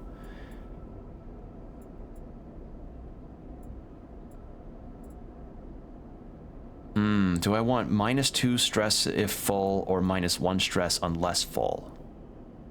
Let's go -1 stress unless full.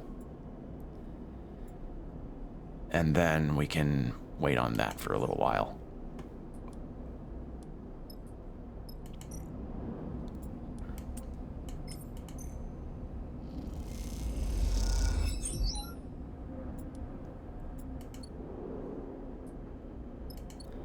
All right, well, first, let's go. We still have the job with Cadet. So let's go fix up her thing.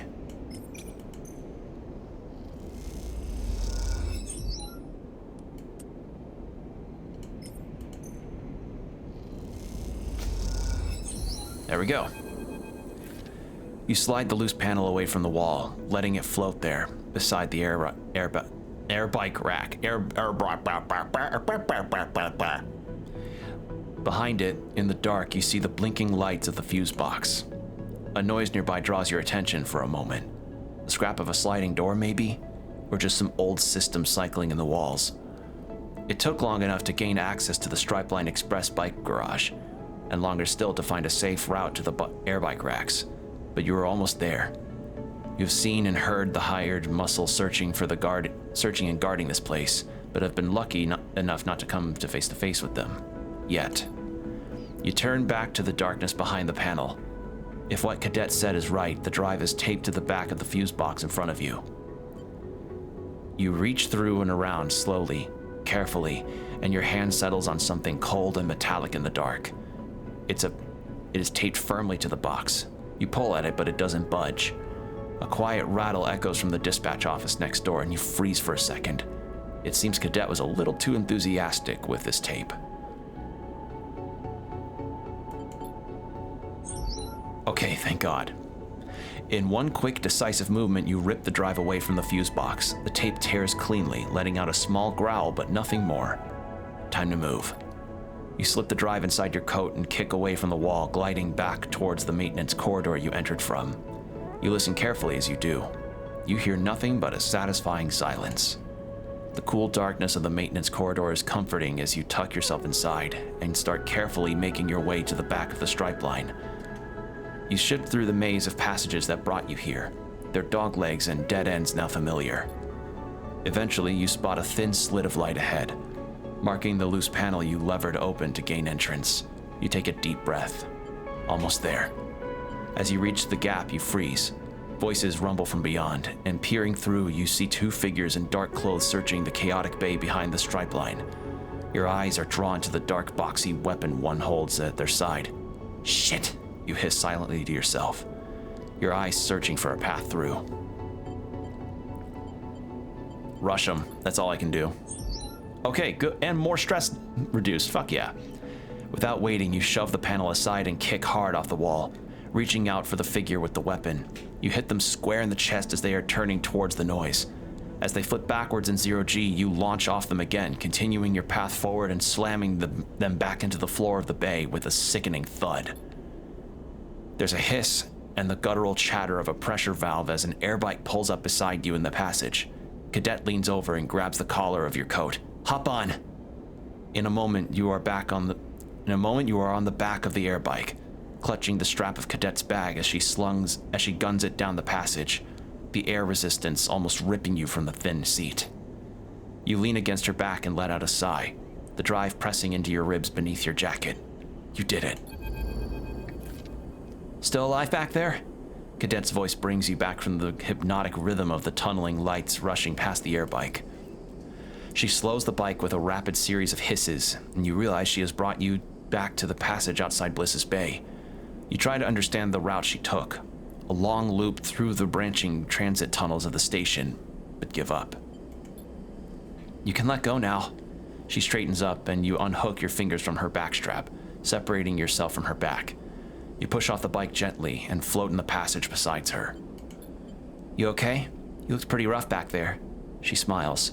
Appreciate you putting it all on the line for me. Who were those guys? Your guess is as good as mine. She shrugs. Didn't look like anyone nice, though. I wouldn't sweat it. She smiles. Go on then, let's see the drive. You fish the drive from your jacket and hand it over. That's one.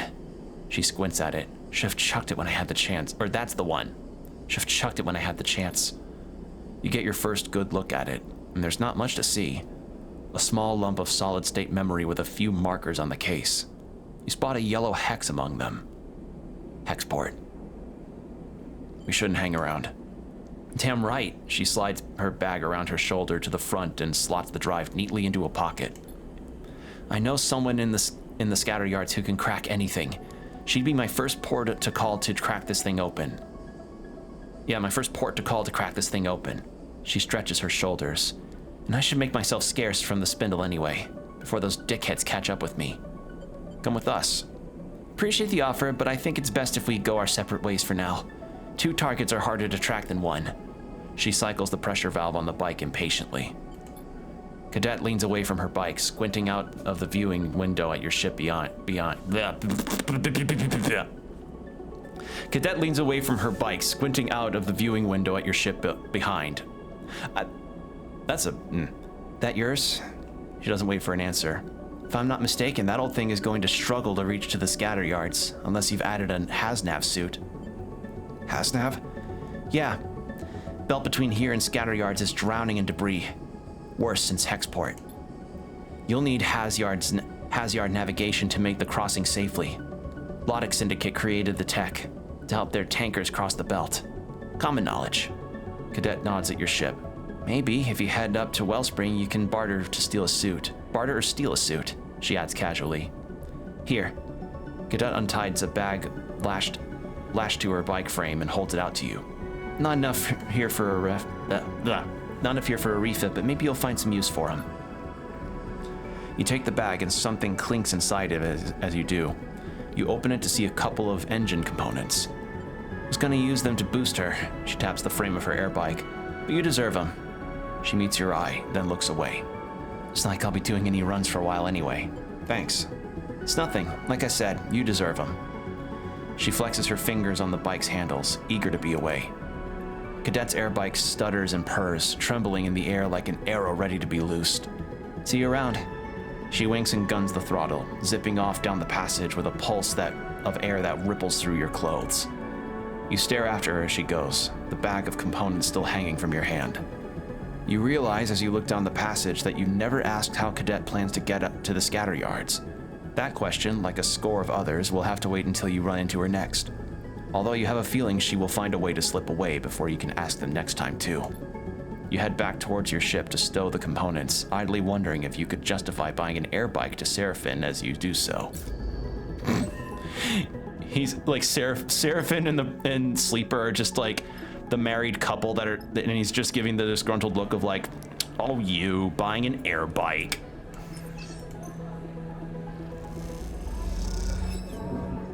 Down to even having a full-on sitcom episode with a quote live studio audience. All right, well, let's end the cycle.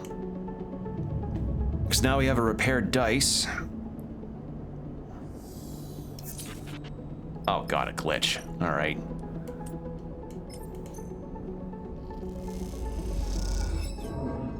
Recovery failed.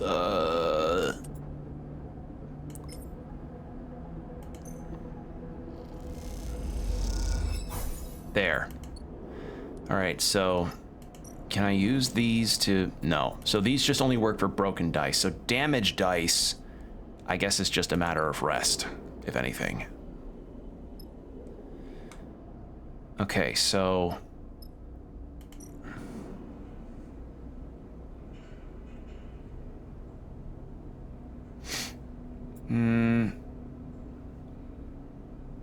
Process raw scrap.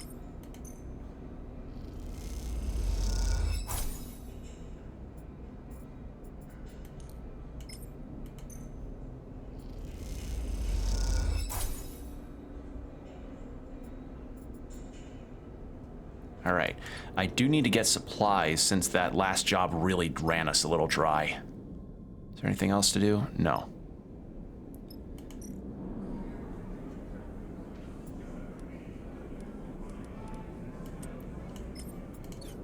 Actually, where was it? It was over here, right.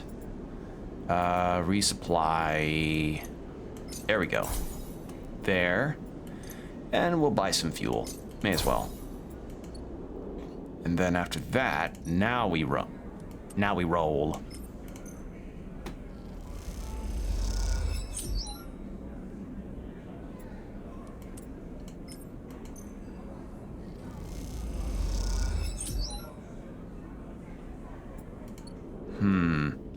Is there anything else important to roll for? This is close, or...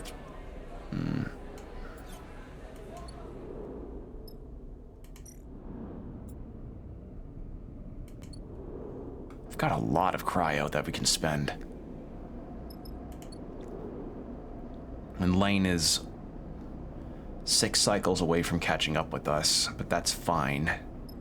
Well, not fine, but it's not awful. Yeah, we can't scroll out, so... Oh, there we go. Irradiated Zone, Hellion Gate, Flotsam, and Holmes Rock. But there's a debris field. And that takes a lot of fuel.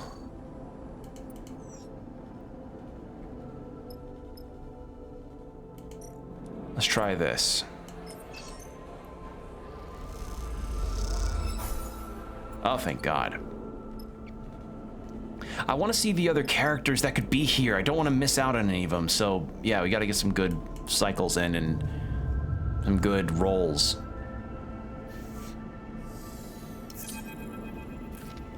Sleeper. Seraphim catches your attention as you go to leave the ship. Can I have a minute? Yeah. Seraphim ducks into a maintenance passage and waits for you to follow.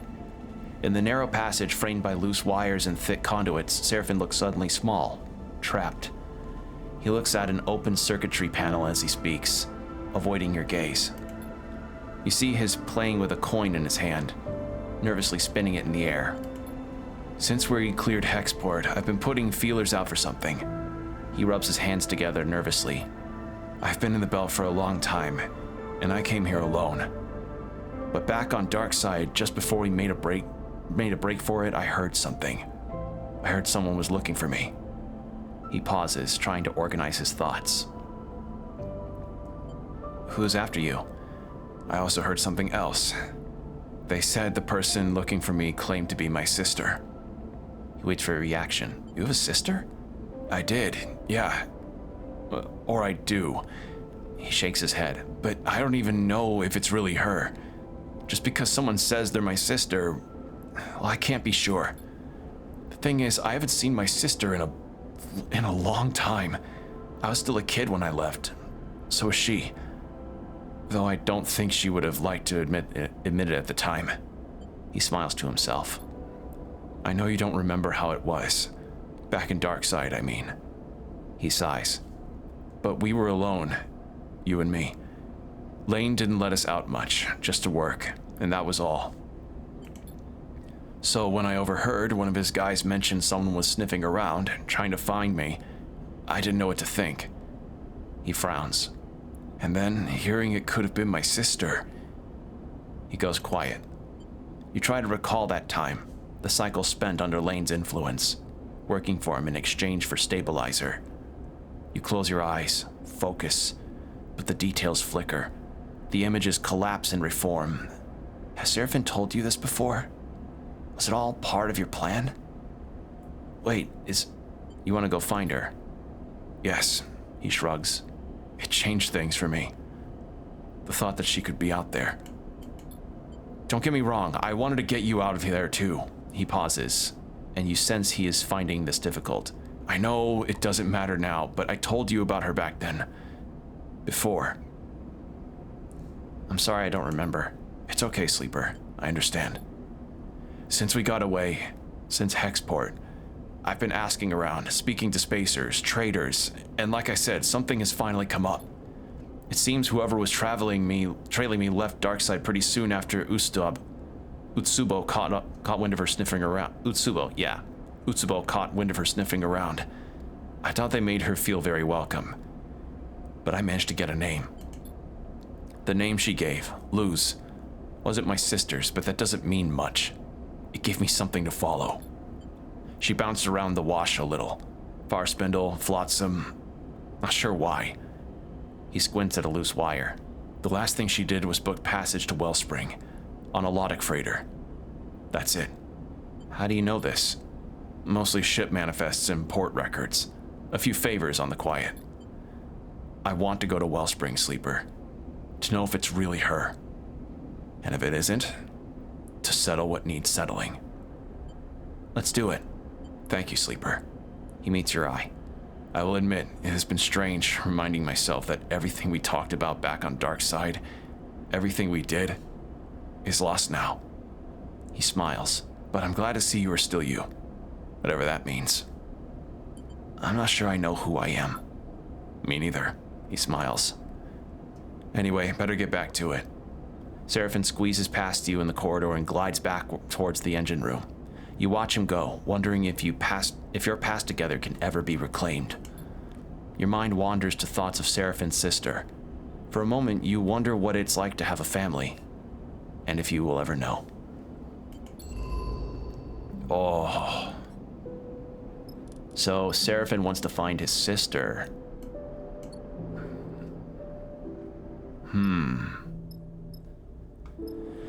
Well, map-wise, let's see. That's the... I can't read that. Scatter yards, that's what it is.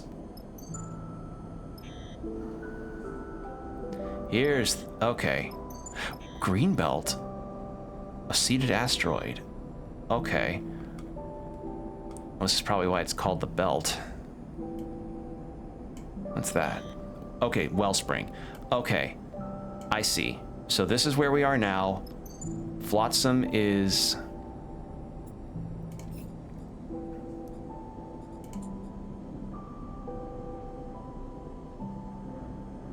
yeah, it was here. So we go to Flotsam, but then we need to go Hellion Gate and then to Holmes Rock.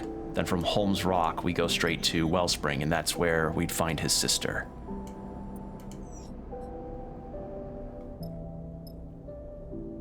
I think what would be worth it right now is to... Because our notoriety on Lane lowers when we travel, so it's definitely worth it to do that. Just need to get to that. Alright. I want to do this, though, because if it's going to start a new cycle when we travel, I may as well do this. Earn some extra cryo while we're at it.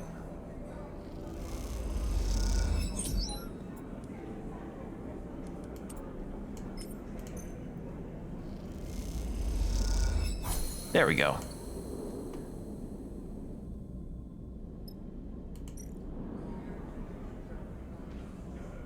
Well, I didn't really earn anything. Okay.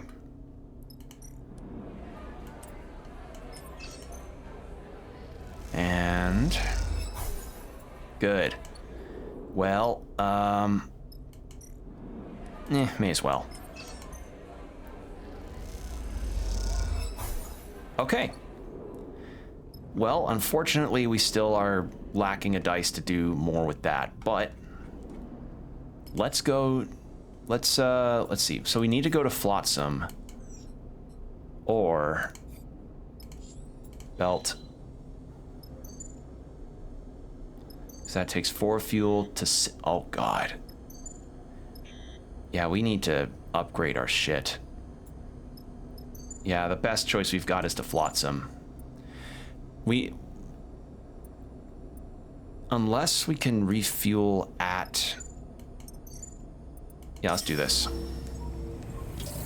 Unless we can refuel, like, at one of these stations. Hellion Gate hangs over the rig, its corroded arches resembling the dislocated vertebrae of some vast, long-dead serpent. That's one big, ugly scrap pile. Seraphin whistles from the pilot's seat. Solheim didn't like to build them small. What was it for? Seraphin shakes his head. System's biggest door. Only opened if you ask nicely. It had to be big if you want to fit every ship that fits the system through it. Bliss cuts in from the back of the cockpit. Impressive, really. Building something so massive out here. Solheim liked to impress visitors, sure. Seraphin leans forward, looking for the best place to enter the structure. But they also like to scan entire ships and impound those that didn't enter through the gate. Seraphin catches your eye, looking for some agreement. Not the most admirable qualities. Solheim was a curse on this system. Seraphin nods. Better off without him, that's for sure.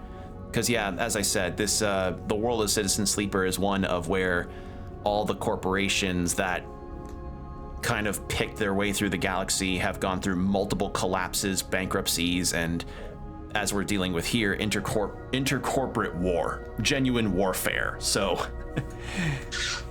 yeah, shit's kind of rocky here.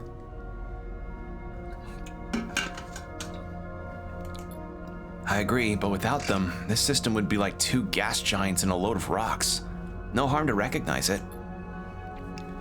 You look out of the cockpit towards the gate. It's layers of systems and rooms slowly opening to the void, peeling away cycle after cycle to reveal the bones beneath. It's hard to imagine this place being picked clean. There's enough scrap here to fill the belt with habitants. Perhaps that means there's something of value left for you in this ruin. Suddenly, a flash high up on the gate catches your eye, a light turning on and off again for a moment. You lose track of it. Is this place inhabited? Seraphin raises an eyebrow. I doubt it. He winks and smiles. You hoping for a station side bar? I have a feeling you'll be disappointed, unless we find an executive's old liquor cabinet. Bliss pats you on the shoulder and drifts out of the cockpit. Dang it, I want to get myself some nice old brandy. Time to see what secrets the gate has left. Are there secrets? Okay, it's just the customs hall. Is there things to roll for? Oh, God. Well, I could, but... If I tried it... Yeah, I could boost my interfacing, or... Nah, 2 dice effect is really good. I'd rather spend the points on that, and then we can upgrade ourselves later. Yeah, not even gonna attempt that.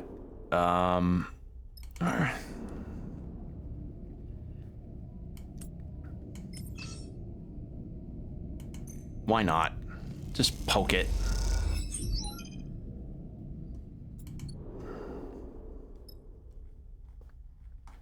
Location?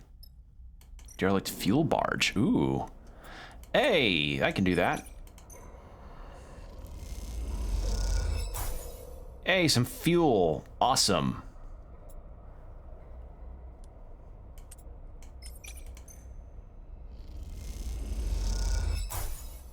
Sweet. Okay.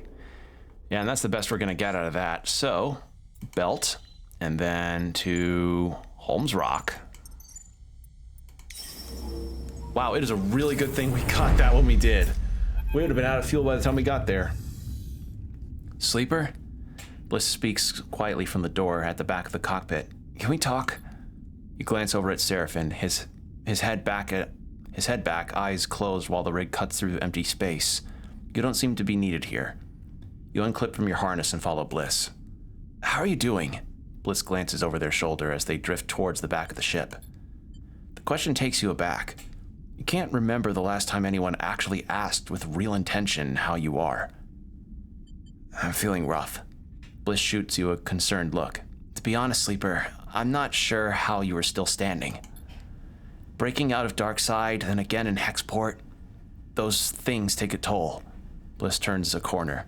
So I think it's okay to feel rough right now. Bliss leads you off the main corridor into the workshop they set up when they repaired the ship. It is small, but its neatly arranged tools and sloped walls help it feel cozy and tucked away. You see improvements everywhere. New tools and equipment. Bliss notices you looking at their upgraded setup. I told you before I'd be worth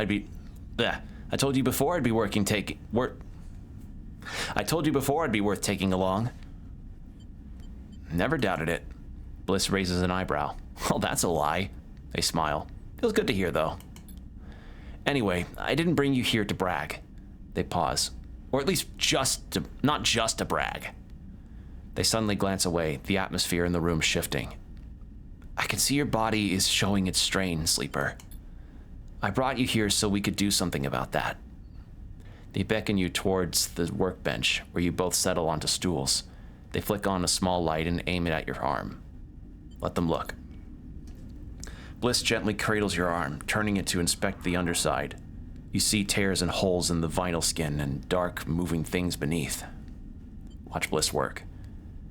You look as Bliss brings the light closer to the biggest tear, and it glints off the metallic tension in your forearm. Below them, you see something more fluid and wet catching the light. You know, you aren't the first Sleeper I've met. Bliss talks while they inspect the rest of your arm. Yes, they are the same Bliss from the Eye. I thought I recognized the name. That's fucking awesome. I actually partnered with one at my old repair bay on the Eye. Yeah, they were the ones that were wanting a bunch of contract work done. Feels like 100,000 cycles ago. but cycles ago now. But I remember them. Their precise work, their quiet enthusiasm. There was something calming about their presence. Bliss swaps to your other arm. They were different to you, just like one person is to another, I suppose. But I can't help but remember that time. I was a different person then, that's for sure. They meet your eye. I'm going through something of a transformation myself. How's that going? Bliss lays both your arms down and leans forward to inspect your upper chest, adjusting the light. I was pretending before, I think, to be the person I was expected to be. They press along the hard protrusion of your clavicle. There were so many calculations I was making, so many corrections. How I held myself, how I spoke, how I reacted. They pushed gently against each of your metallic ribs one at a time. I didn't realize how tired I was until They stop and sit back. Until I gave up. I came here to the belt with someone else. And when I did, I realized this was my chance to become something new. So I let go of everything. They look away. It was messy, ugly, and the person I came here with, I let them go too. I was punching out at everything because it felt like everything was holding me back, stopping me for the change I was owed. Don't worry, they smile weakly. I'm calmer now. I'm not about to explode on you or anything. It's still a difficult process. It feels like shedding 100 suffocating skins that you've spent half your life putting on, one by one. They meet your eye. It feels like an escape. They lean forward again and check the skin of your shoulders, where it is worn and faded. You let them. The atmosphere quiet but calm in the workshop. A feeling of solidarity glowing somewhere in your frame. Not bad, Sleeper. You are holding up well given everything. Bliss folds their arms in front of them protectively, but I'm still concerned. There's some decline to your system functions. Let's keep an eye out for the components. Thank you, Bliss. It's no problem, they release from the stool, drift over to a rack of tools.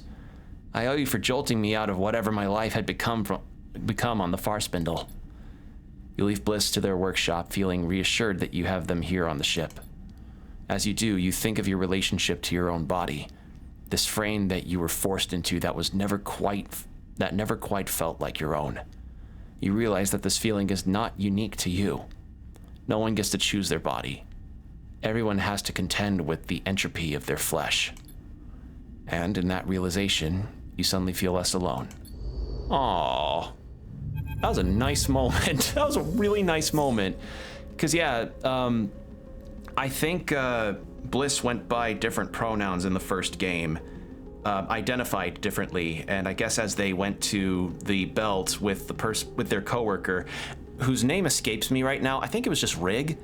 No, it was something else. It was their helper, and I guess as they came to the belt, they started to understand themselves more differently and start to see themselves in a different light and thought, hey, I might be non-binary.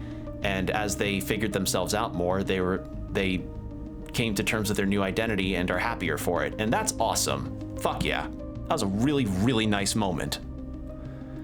Lumpen and cratered, the Holmes rock floats on the sunward side of the belt. Its only notable feature, the bright shapes of its solar arrays, angled towards the system's distant star. Can't even dock the rig here. Seraphin nods at the bright shape of the Holmes rock lone docking bay. Won't fit. We'll have to park here and go out on the airlock. He seems repulsed by the idea.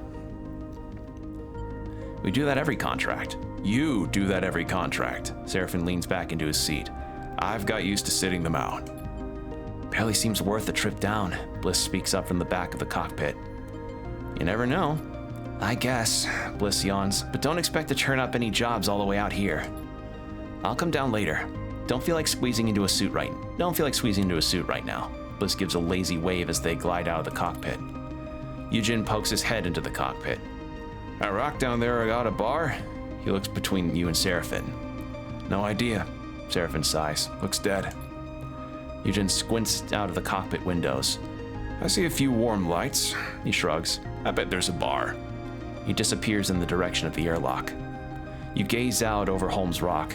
certainly doesn't look very exciting, but there's refueling to be done and maybe more besides. You might even be able to scare up a hot meal. You know, Sleeper, that Lotic freighter means we aren't far from Wellspring. Seraphine gives you a sideways glance. Your sister, I haven't forgotten. All right then, Seraphine smiles. Appreciate it. I heard the pressure of the war in the inner system is having an effect on how the Lotic Syndicate is being run. Just want to get there before something big goes down. He turns back to his console. You look out at the Lotic freighter, painted the same distinctive yellow as the springtide back on the far spindle. You've heard they supply most of the water in the belt. Not exactly an organization you want to collapse. A light catches your eye beyond the rock, a warm flash that is gone as soon as it appears. You are at the sunward edge here, and beyond is the inner system. Holmes Rock might look sleepy, but it lies on the shores of a corporate war, something residents will be plainly aware of. Corporate warfare. Fuck. Okay, explored the tunnels.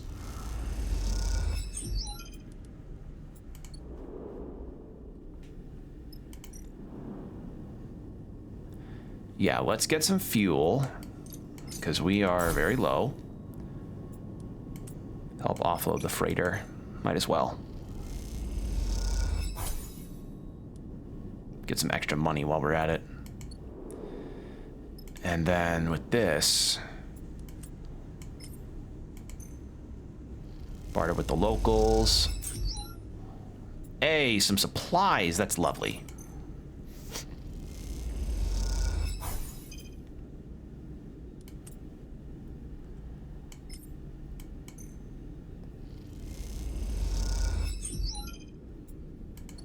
New locations, huh? Ooh. Buy a meal. Actually, sell engine components. It's not the best use of these valuable items. 35 cryo is a pittance, but Senna will broker a sale for a passing crew in need of repairs. Nah, let's just get some food in our systems and then move on. Yeah, that might be the plan. What have we got here? More scrap selling, fix broken arrays. Well, if we come through here again, then I think we can probably try for that final cycle thing. But for now, Wellspring. I want to do Seraphine a solid. He helped us get away from Lane, so this is really good. As he brings the ship into Wellspring's docking ring, you notice a rare tension in Seraphine's piloting. He jerks the stick a little too hard while the docking bridge extends, and a proximity alarm goes off. He curses under his breath. Relax, it'll be okay. I've docked this ship 100 times, Sleeper. He keeps his eyes on the monitors. I am relaxed. That's not what I mean.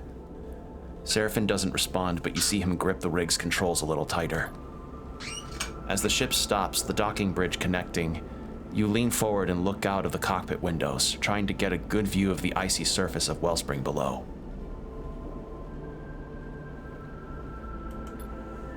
The harsh, gleaming ice gives way to the steep sides of the cut, the asteroid's one city. It glows and steams with warmth, and peering down into it, you cannot see the bottom. Beyond, along the horizon, you see the terraces of the pithead, where the current extraction efforts must be taking place. Seraphine runs the shutdown sequence and unclips from his seat. He turns back to you, a flinty look in his eye. I'm going to head down into the cut. I've got a few leads to follow up on. You get the sense he isn't asking permission. Let me help. You can check out the city if you want, but I'm not following along, Sleeper. Sleeper. This is my trail to follow. Before you can respond, he pushes past and glides out the cockpit. You turn and watch as he pushes past Bliss in the doorway. I missed something? Bliss shoots you a look. He seems more irritable than usual. It's his business. Fair enough, Bliss sighs. Looks like a stopover at Wellspring for a bit then. They zip their jacket. I'll be in the markets. At least Lane's unlikely to come out here to pick a fight with the Lotic Syndicate. Bliss shrugs. They turn and head towards the airlock, whistling softly as they do. Yujin comes out of a side door as Bliss passes. He stretches and squints at you. Permission to find a bar down there? He grins. Just joking. I know I don't need to ask. He winks and follows Bliss. Wellspring, the base of the Lotic Syndicate. As you look out across its icy surface, you remember Malik, the captain whose ship you saved, and for whom you surveyed the ice asteroid. You also remember how he promised to repay you for your actions should you ever cross paths again. Perhaps Wellspring is a good place for you to make that happen. After all, if Seraphine's sister is here, surely the Lotic Syndicate would be the best place to find her. Okay, so now we're in a... I love the different locales you can go to. This is so cool. Show the Lotic pass. I don't have a pass. Okay. So this is probably a different syndicate that Lane would not have any kind of leeway with as far as getting to you, so you're safe here. For the most part. In the cut. What's the new... Ooh, bar. Buy a meal, cut water, or shift. Okay, so we either can earn some cash or buy a meal. And act like a local. Sure.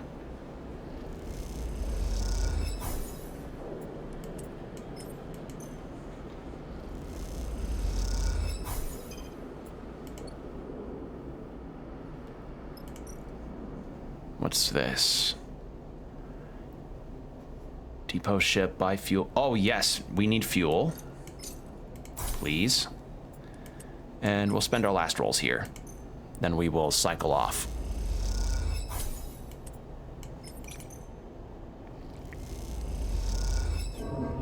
Ow. Okay. Yeah, that's all we can really do, so end cycle.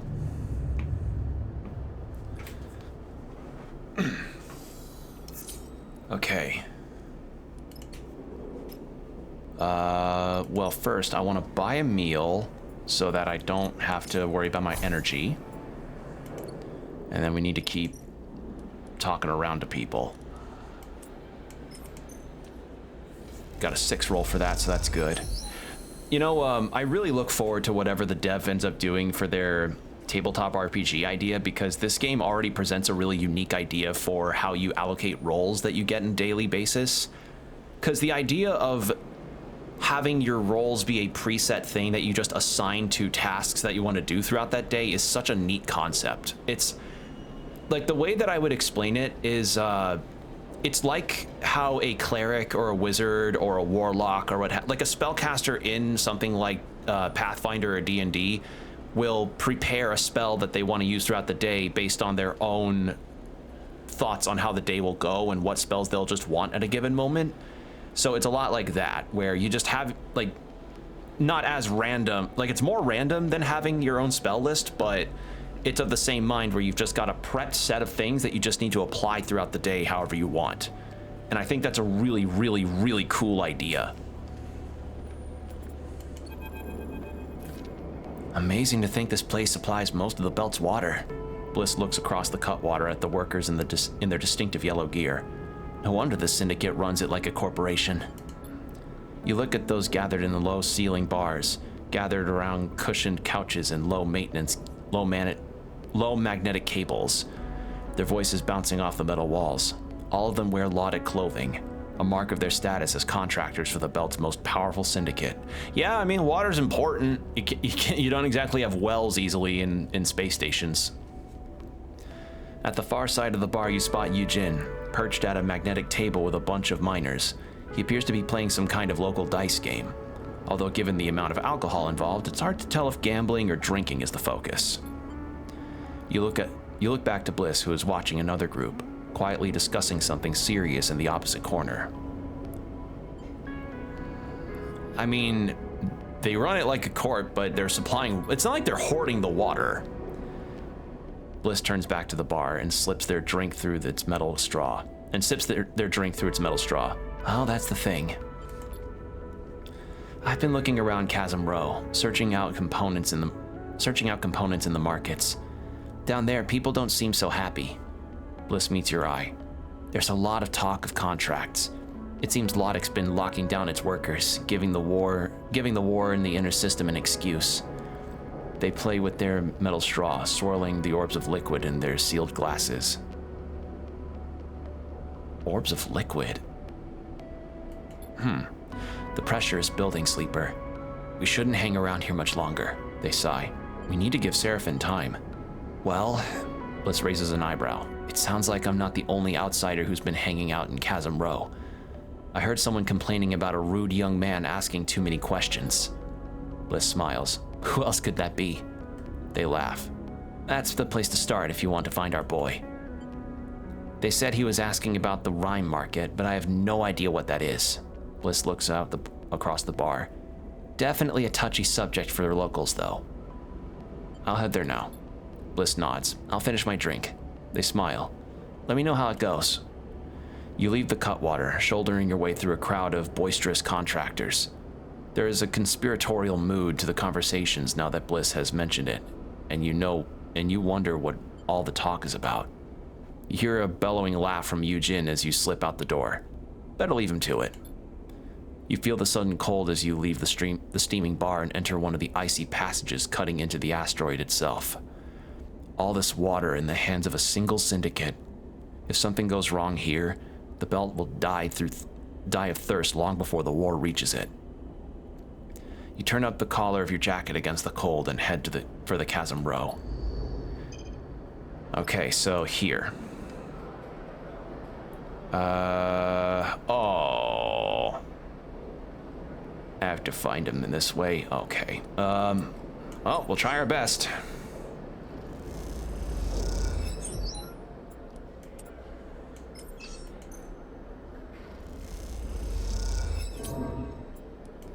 Okay, so I lose cryo, so nothing too bad.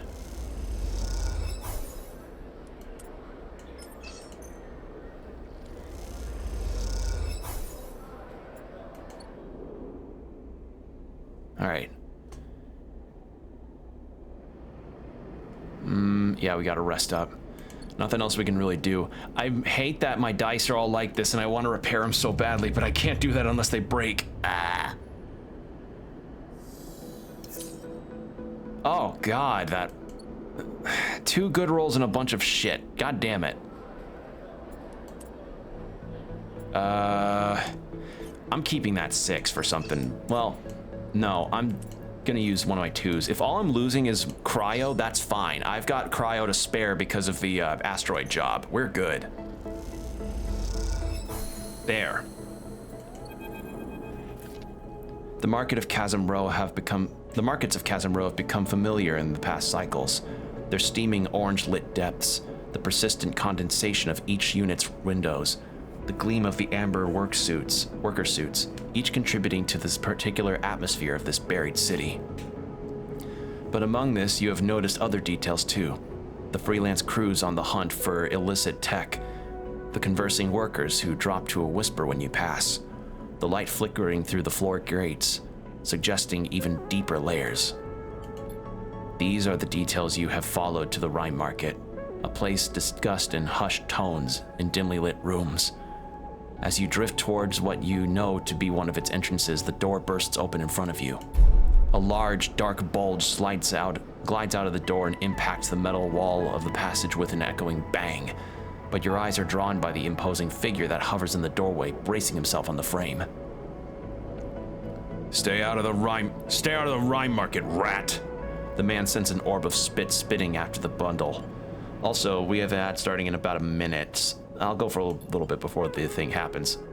Oh, the bundle unfolds and you suddenly recognize Seraphin, winded but straightening up to go back for more. Stop him. You rush up in front of Seraphin. As you do, he tries to kick off from the wall back into the fight. You block him and he suddenly switches his angry glare to you. Stay out of this, Sleeper. What are you doing? Know when you're beaten, rat. The man calls out. It's time to go home and lick your wounds.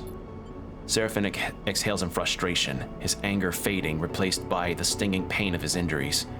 You watch a perfectly round blob of blood form at the bottom of his nose.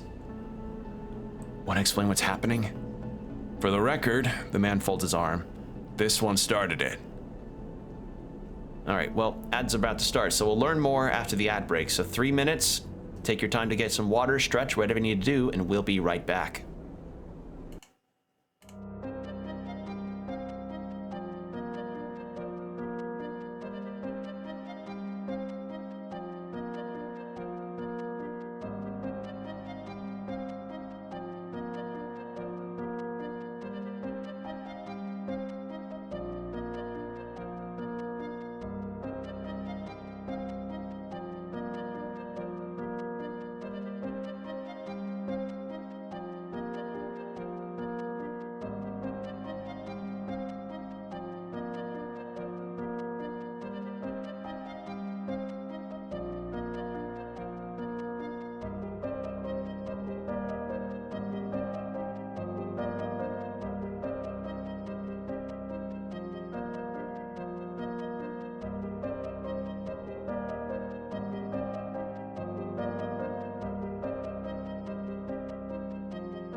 And we're back. All right, let's see what Seraphin was up to. Thank you for your patience, everybody. So yeah, Seraphin got his shit rocked. For the record, The man folds his arms. this one started it. Looks between the two of you. Snooping around our meeting like a rat. You see his sharp eyes recalculating the situation since your arrival. I wasn't snooping, I'm looking for someone. Seraphin glares. If you'd taken a minute to talk to me before throwing a punch, maybe you would have gotten that. The man scratches at his beard, squinting at Seraphin. Say I believe you. What were you doing at the meeting then? Missing person ain't our business. All I heard is that this is where the Lodic contractors meet. Seraphin sighs. I don't like you hearing that. Not at all. And I'm going to need to ask you who told you that later. He straightens up. But yeah, this is where the contractors meet. As if that's anything to you. The person I'm looking for is a contractor. Seraphin's frustration rises again. She uses the cover name Luz. He pauses, a desperation entering his voice. Please, I think she might be my sister. Something changes in the man's stance. He holds up a massive hand to silence Seraphin and looks down the passage in both directions. Not here. He retreats through the door. Get in. As you both enter, he reaches past you and slams the metal door behind, spinning the locking wheel with one hand. I'm Kirk. He grunts and points at himself with a thick thumb. Contractors are my concern. But if Lodic catch us discussing contracts out there. He shakes his head. He turns and leads you down the passage. You pass an open door and you glance inside to see a group gathered in a circle. All of them in workers' clothes. They are speaking in hushed voices. One of them exchanges a nod with Kirk. Let's not interrupt the meeting anymore, shall we? He glares playfully at Seraphin, who remains silent. Kirk leads you to the side of a massive vertical metal pipe with a rough hole cut in the side. He beckons you both inside. You descend through the pipe in silence and darkness. Suddenly, you come out to the ceiling of a wide and low hall. As far as you can see, crooked stalls and makeshift shelters dot the grilled floor, lit by scavenged lanterns and light strips. Steam drifts up through the grates, concealing the room so that you cannot see the walls. Welcome to the Rye Market. Kirk gestures a thick hand at the ramshackle interior. Lodic don't know about this place. He smiles. Let's get a drink. He leads you off to a nearby stall with a seat of improvised stools welded to the floor in front. He hooks his leg onto one and you and Seraphin follow suit. He holds up 3 fingers to the stall's owner, and a drink in a straw-pierced packet is handed to each of you. Seraphin looks skeptically at the drink. We friends now or something? Look, Kirk takes a sip. I'm not going to apologize for putting you on your arse. Oh, probably should go Scottish then. Or British? Something. That's on you. But like I said, I represent the contractors. And if someone is part of the family, well... He shrugs his massive shoulders. Then they deserve to be heard out at least. You know who we're looking for? Luz, he said. I know a Luz, sure. Describe her. Kirk leans back on his stool. I'm not giving you anything more until you've proven she's your sister. Seraphin closes his eyes. Dark hair. Used to wear it long. And messy. Bright eyes. Broad shoulders. You see a little twitch in his eyes as he recalls. Tough but kind. Tattoos. Nervous laugh. He opens his eyes and glares at Kirk. That enough? Kirk sniffs. Yeah, that's her. You feel something jump in Seraphin, an almost imperceptible tension rising. It's her. His sister. Luz. He speaks slowly, drinking between. Or whatever her real name is one of the contractors here. She's part of the most recent contractors Logic registered. That means... Just tell me where she is, Seraphin demands, his impatience getting the better of him. As I was saying... Kirk gives Seraphin a pointed look. Those new contractors are restricted to the pit head. In fact, that's what we were discussing when you interrupted our meeting. Seraphin looks away in frustration but holds his tongue. Since the war, the Lodic Syndicate has been trying to lock down Wellspring, the infamous loose association of mining groups to an autocracy, and started enforcing contracts with some serious overreaching terms. Your sister, she's on one of those contracts. Lodic are acting like they own her and the others, because according to their contracts, they do, which is exactly what we want to do something about. This cycle, he forcefully taps the bar with a finger. We are voting on strike action and a full blockade of the Flotsam. We will bring the Syndicate to table 2. Seraphin knocks his drink away and kicks off from the table, disappearing into the market. Fuck. Go after him. You catch up with Seraphin in the bustle of the Rhine market among the steam and crowds. I can't have them be the only one who saw his pitch coming from a mile off. Seraphin is bristling with anger. What kind of idiots does he think we are? We should go back. Is that what this is about? This is about getting my sister out of whatever mess she's gotten into. Seraphin starts to push through the crowds towards the exit tunnel. We need to speak to Lodic. Forget these clowns. He shoves his way forward. We don't need to get tied up in this. We just need to get her out. Seraphin forges on ahead, and as you get caught in the crowds behind him, as he disappears from view, a heavy hand falls on your back. I want to help you, Sleeper. Kirk's bright eyes meet yours. The Syndicate will do nothing for him, or for you. Trust me. But I need your help in return. I want to help. Good, Kirk nods. I knew you would.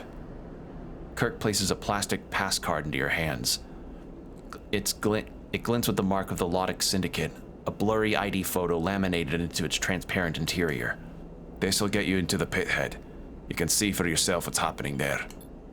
Don't follow your friend to Lodic. Go to the pit head and find Luz. He meets your eye. When you do, come back to me and we can discuss how to free her and everyone else like her. If you go to Lodic, if you meet with them, I can't help you. He releases your forearm and drifts back into the crowd, disappearing into the steam and darkness.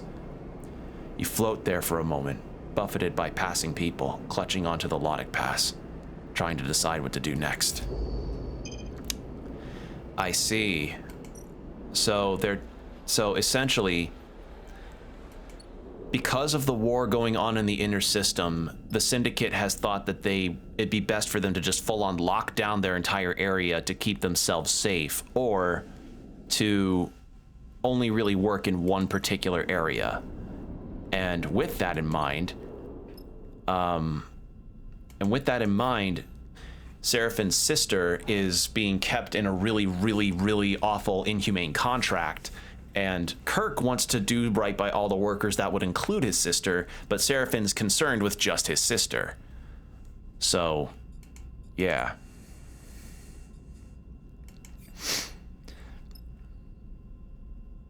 Pithead is what he said, I think.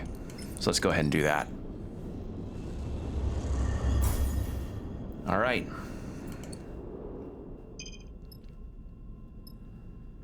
The Wellspring Shaft.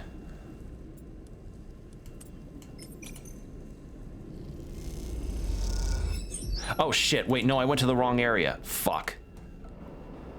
Unless, no.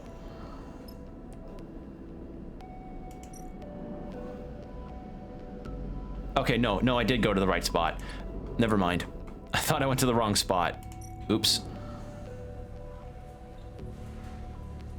No, I'm not gonna sneak a meal.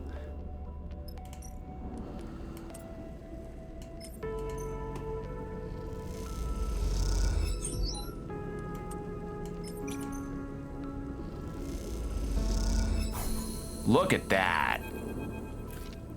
The shaft descends towards a sump in the depths of the pit. Here, the air is freezing cold to prevent the ice from melting into globules of floating water. If your breath carried water, you'd be able to see it in the air, but the absence of steam in each exhalation only serves to remind you of your own strangeness. Yeah, because technically sleepers don't need to breathe. The only reason why they have synthetic organs and the capabilities of breathing, like a rise and fall of your lungs, is just to give them some kind of mental reassurance, you know? Like being a sleeper or having an android body and having no functionality of one particular part of you that just felt so normal, just be gone all of a sudden, can feel really, really odd. Like when somebody you know has like a beard or something and they've had that beard for all of the time you've known them, which could be years, and they just decide one day, shave it off. How weird does that make you feel to see someone clean shaven like that? Some say they look like a completely different person, so Yeah, that's the sensation, is like, if you notice the absence of your need to breathe or your need to fill your lungs, that can affect you psychologically. Not that anyone else notices. The workers' heads are low, their eyes fixed on their work, shuttling chunks of ice and tools up and down the shaft.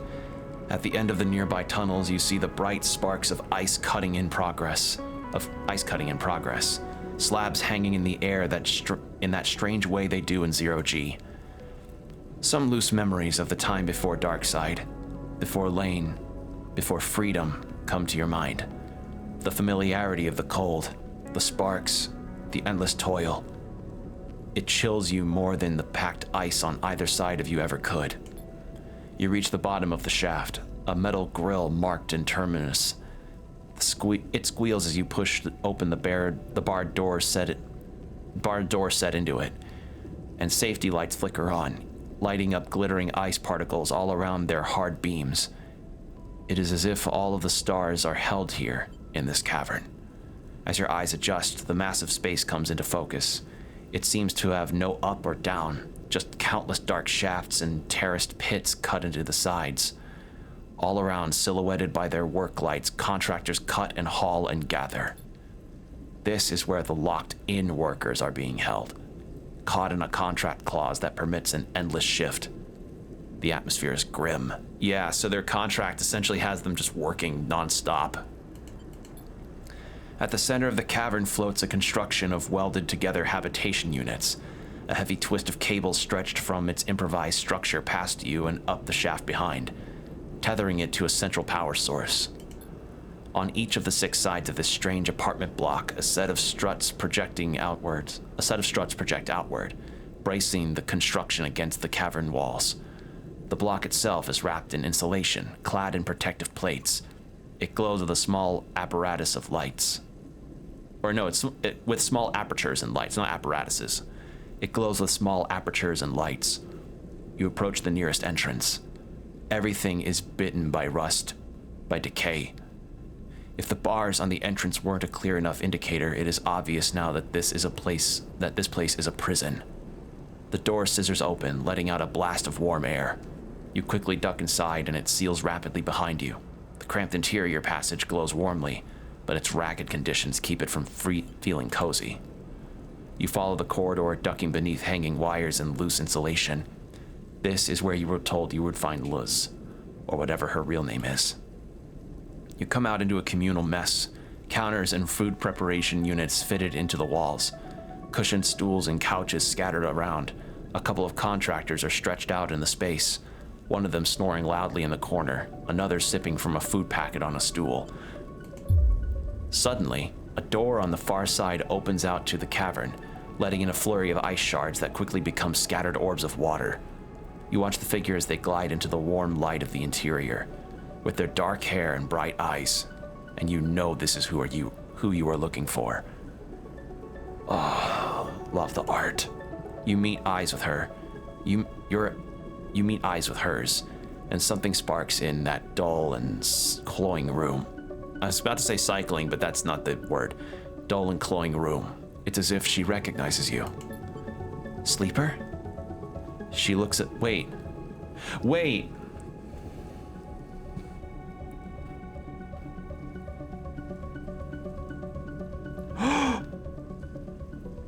Hold on. Is this...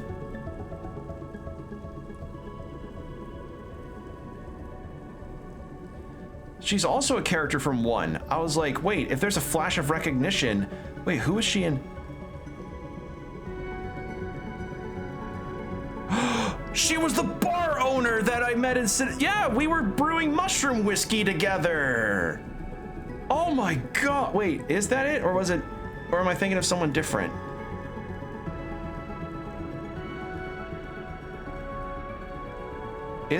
No. Well, I know Bliss is from Citizen Sleeper 1. Also, it was Moritz. That's the guy who was with... Oh no, that's Tala. Never mind. Wrong. Also had tattoos. No, I'm trying to remember. What was the name of the daughter? No, it was Lemon Mina. Okay, never mind. How does she recognize us then? Oh wait, Bliss or Seraphim probably told them about us. God, I feel dumb. I was like, wait a second, hold on. Is a connection forming? No, that's a different character. My bad. It's been a number of years since I played Citizen Sleeper 1, so not every character I remember completely. Wait. No, that's Ashton. Well, that's... Wait, then how... Yeah, so...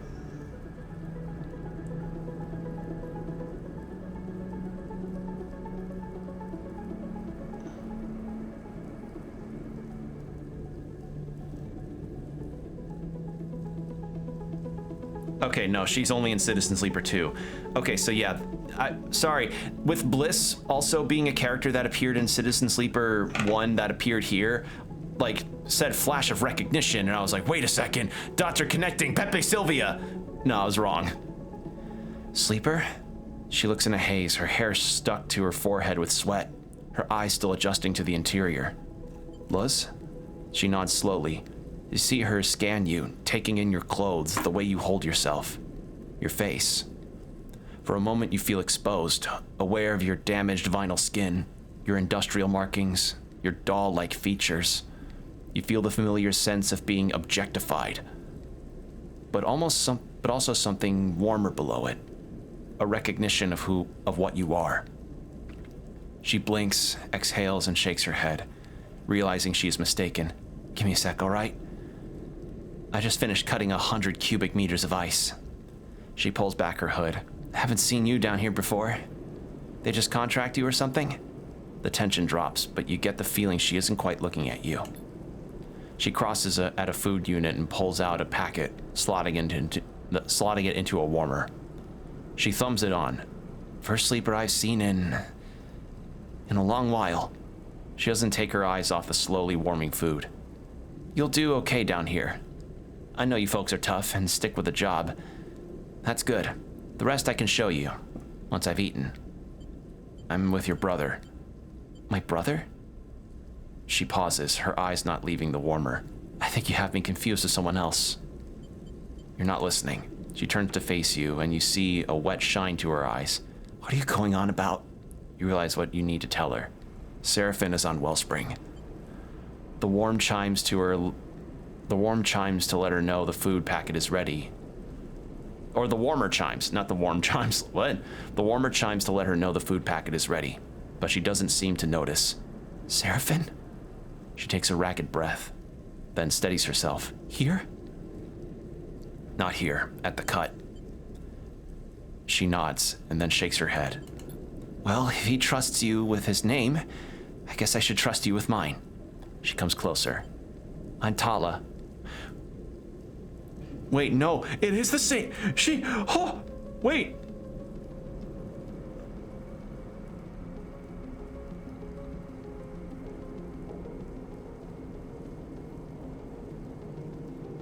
It is the same. I was right. She was the bar owner that I made mushroom whiskey with back in Citizen Sleeper 1.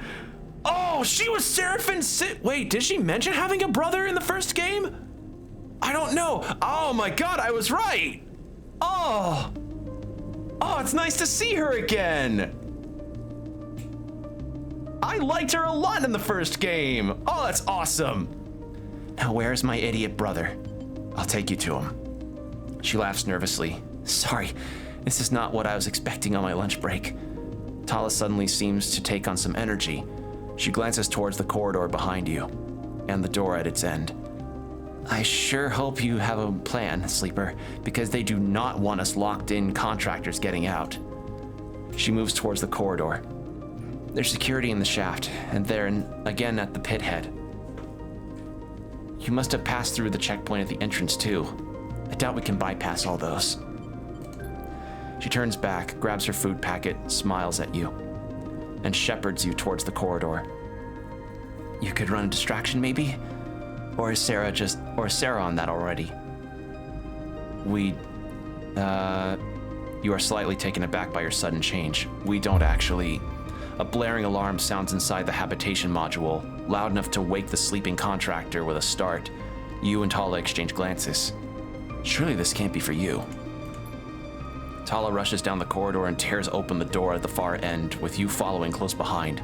The ice scatters, glittering in the interior light. The cavern is in chaos.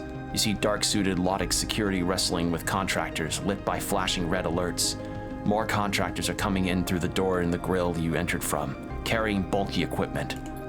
The equipment is blaring out a voice, Kirk's voice, echoing around the cavern. A look of panic crosses Tala's face. A general strike is now in effect. All contractors should down tools and hold in place. Extraction will cease until our terms are met. Kirk's voice distorts and shifts. We have blockaded all traffic to and from Wellspring. We seek the resignation of the Syndicate's leadership and for a new Workers' Council to be installed in its place. This cycle, we will shut down the shaft. Any worker not willing to strike should leave now. There's a screech of noise and the message begins to repeat. You watch as the security are pushed back towards the grill, outnumbered by the gathering workers. Tal looks at you for guidance. What do you want to do? Tal looks around the cavern, the red lights reflecting in her wide eyes. She says, I need to stay. I won't abandon the others. What about Seraphin? Tell my brother what's happening. Tell him I'm not leaving until all of us are free. Tala backs away, glancing over her shoulder at the others. You see them gathering their tools and taking them to be locked away in the HAB module. I need to see this through, Sleeper. And you need to go. Find Seraphin. Do what you can from out there. Help us change this place. And with that, she turns and glides off towards the others. You turn and head for the grill as quickly as you can, the way now cleared by the contractors. The handful of Lotic security pushed back to somewhere near the pit head. As you ascend, other contractors shooting you dark looks as you do, you realize you have to speak with Kirk. You find Kirk at the pit head, directing contractors to barricade the entry points to the mine. So you took my advice. Good. Kirk smiles. We're glad to have you as an ally here, Sleeper. You could have warned me. The entirety of Wellspring is at stake here. Kirk shakes his head. This is not about individual. Sorry, I forgot I gave him a Scottish accent. I was so rattled and excited to hear Tala again that I forgot that I gave him a Scottish accent. This is not about individuals. The Syndicate was arrogant. They did not believe we could do this. Kirk gestures towards the contractors welding plating across the checkpoints. But we far outnumber them. Their monopoly ends here. Why do this now? The Syndicate's monopoly over the Belt's water supply has only been strengthened by the war. If we do not resist their exploitation now, it will be too late. Kirk leads you a little way from the contractors. If you want to free those like Seraphin's sister, I will need your help. We have ships, but not many, and the Syndicate still has tankers in operation. Oh shit, our blockade is not complete. The debris field between here and the far spindle remains open. We need another tanker to occupy it and dissuade the Syndicate from trying to pass. All of our ships are in use, but your ship and your crew could help us take a tanker and secure the blockade. You want me to storm a tanker? This will not be an assault. Kirk puts a hand on your shoulder. The tanker, the headstream, has been held outside the Wellspring for many cycles. The crew is tiring and sympathetic to our cause. We'll just give them a nudge. Your ship will pose as an in-distress trader trapped inside the debris field. When the headstream is obliged to rescue, we will board and encourage the crew to take control. You want to incite a mutiny? Trust me when I say that their captain does not deserve his charge. This is a liberation. Kirk folds his arms across his chest. Will you do it? I'll consider it. Consider your options carefully, Sleeper. Do you think the Syndicate wants anything to do with you now?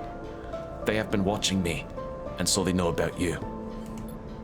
Suddenly, Kirk puts two fingers in his mouth and blasts out a shrill whistle. Oh, he can do that? I want to learn how to do that kind of whistle. Like the kind that's very piercing, like shrill and piercing. A contractor quickly approaches with a large box, the front marked by screens and dials, and the back by loose cables. You'll need this unit to navigate the debris field. He nods at the contractor. Jens here will install it in your ship. Consider it a gift from our cause to yours. He nods once more at Jens, and Jens passes by you, heading for the lift to the docking rig with your new module. I'll provide headstream coordinates. He moves away towards the contractors, still working on the checkpoints. And I'll wait for your word. You leave the pithead behind, your mind racing. You do not know how you have ended up in the middle of all this, but you know that it will be up to you to pilot your way out. Sleeper! Seraphin comes up the passage towards you. What's happening? I heard the pithead is being taken over by Kirk's guys. This, you realize, will take a lot of explaining. Oh, God. Well, with that, I think that's a good spot to end, if any, because I have to wake up early tomorrow, sadly, and so my stream here is going to be a bit on the shorter side, but this was really enjoyable nonetheless. I love the plot developments happening here. So now we have a new module that's added onto our ship for us to be able to navigate these more perilous spots here. So, blockade infect, yeah. And there's the ice fields. The headstream is holding in the debris field. Yeah. So they want to end the monopoly of the water, which we'll take a look at next time we play this. So, yeah. With that said, thank you all for joining me tonight. It's been really fun. I really enjoy getting to explore and experience this story with you all, because there are some really genuine golden moments found in the writing of the first game and this game. Even just from the bits that I've played, it's really well done. And having the connections of characters from the first game appear in this is so fun, because I remember some of them. I remembered Bliss, and then when it was described, like, wait a second, tattoos, dark hair, recognized us. She thought we were the Sleeper from Citizen Sleeper 1. I was like, wait, is that the bartender who helped me make mushroom whiskey? And then like, because I searched Luz and not Tala, I was like, wait a second. And then, you know, Tala shows her real self, and I'm like, oh my God, it is her. Like, who's next? Who could show up next? I'm really, really curious now. And I'm excited. I'm excited because I really enjoy the characters and the world building. And that moment with Bliss earlier, as they were describing what it was like for them to realize who they truly felt like they were. Honest to God, like, the writing in this game is fucking sublime. It's so good. It's really, really good, and it brings a smile to my face to see a game just explore itself like this, and it's wonderful. So, yeah, this was really nice. I'm happy with this game, and I hope you all are having a good time too. This is great. I really enjoy this a lot, and I hope you all do too. So, yeah. With that said, though, for VOD watchers on YouTube, I usually stream at 7 p.m. CST on Twitch, and if you want to see when I go live next, or check out my schedules for what days I'll be up, which unfortunately is on the more inconsistent side of things, but you know, it happens. Please go follow my Blue Sky. That's usually where you can go find my posts about when I'm going live next and other things going on. And as for other announcements that I've got, as I said, that's usually where you can find me announced for things. I tend to be good at sticking to my schedule aside from potential, you know, hiccups that'll happen, because adult life, scheduling hiccups happen. It's a thing. So, yeah. With that said, though, thank you all for joining me tonight. Take care of yourselves. Hope you all stay hydrated and keep your postures checked. And I will see you all next time. Take care, people. Bye.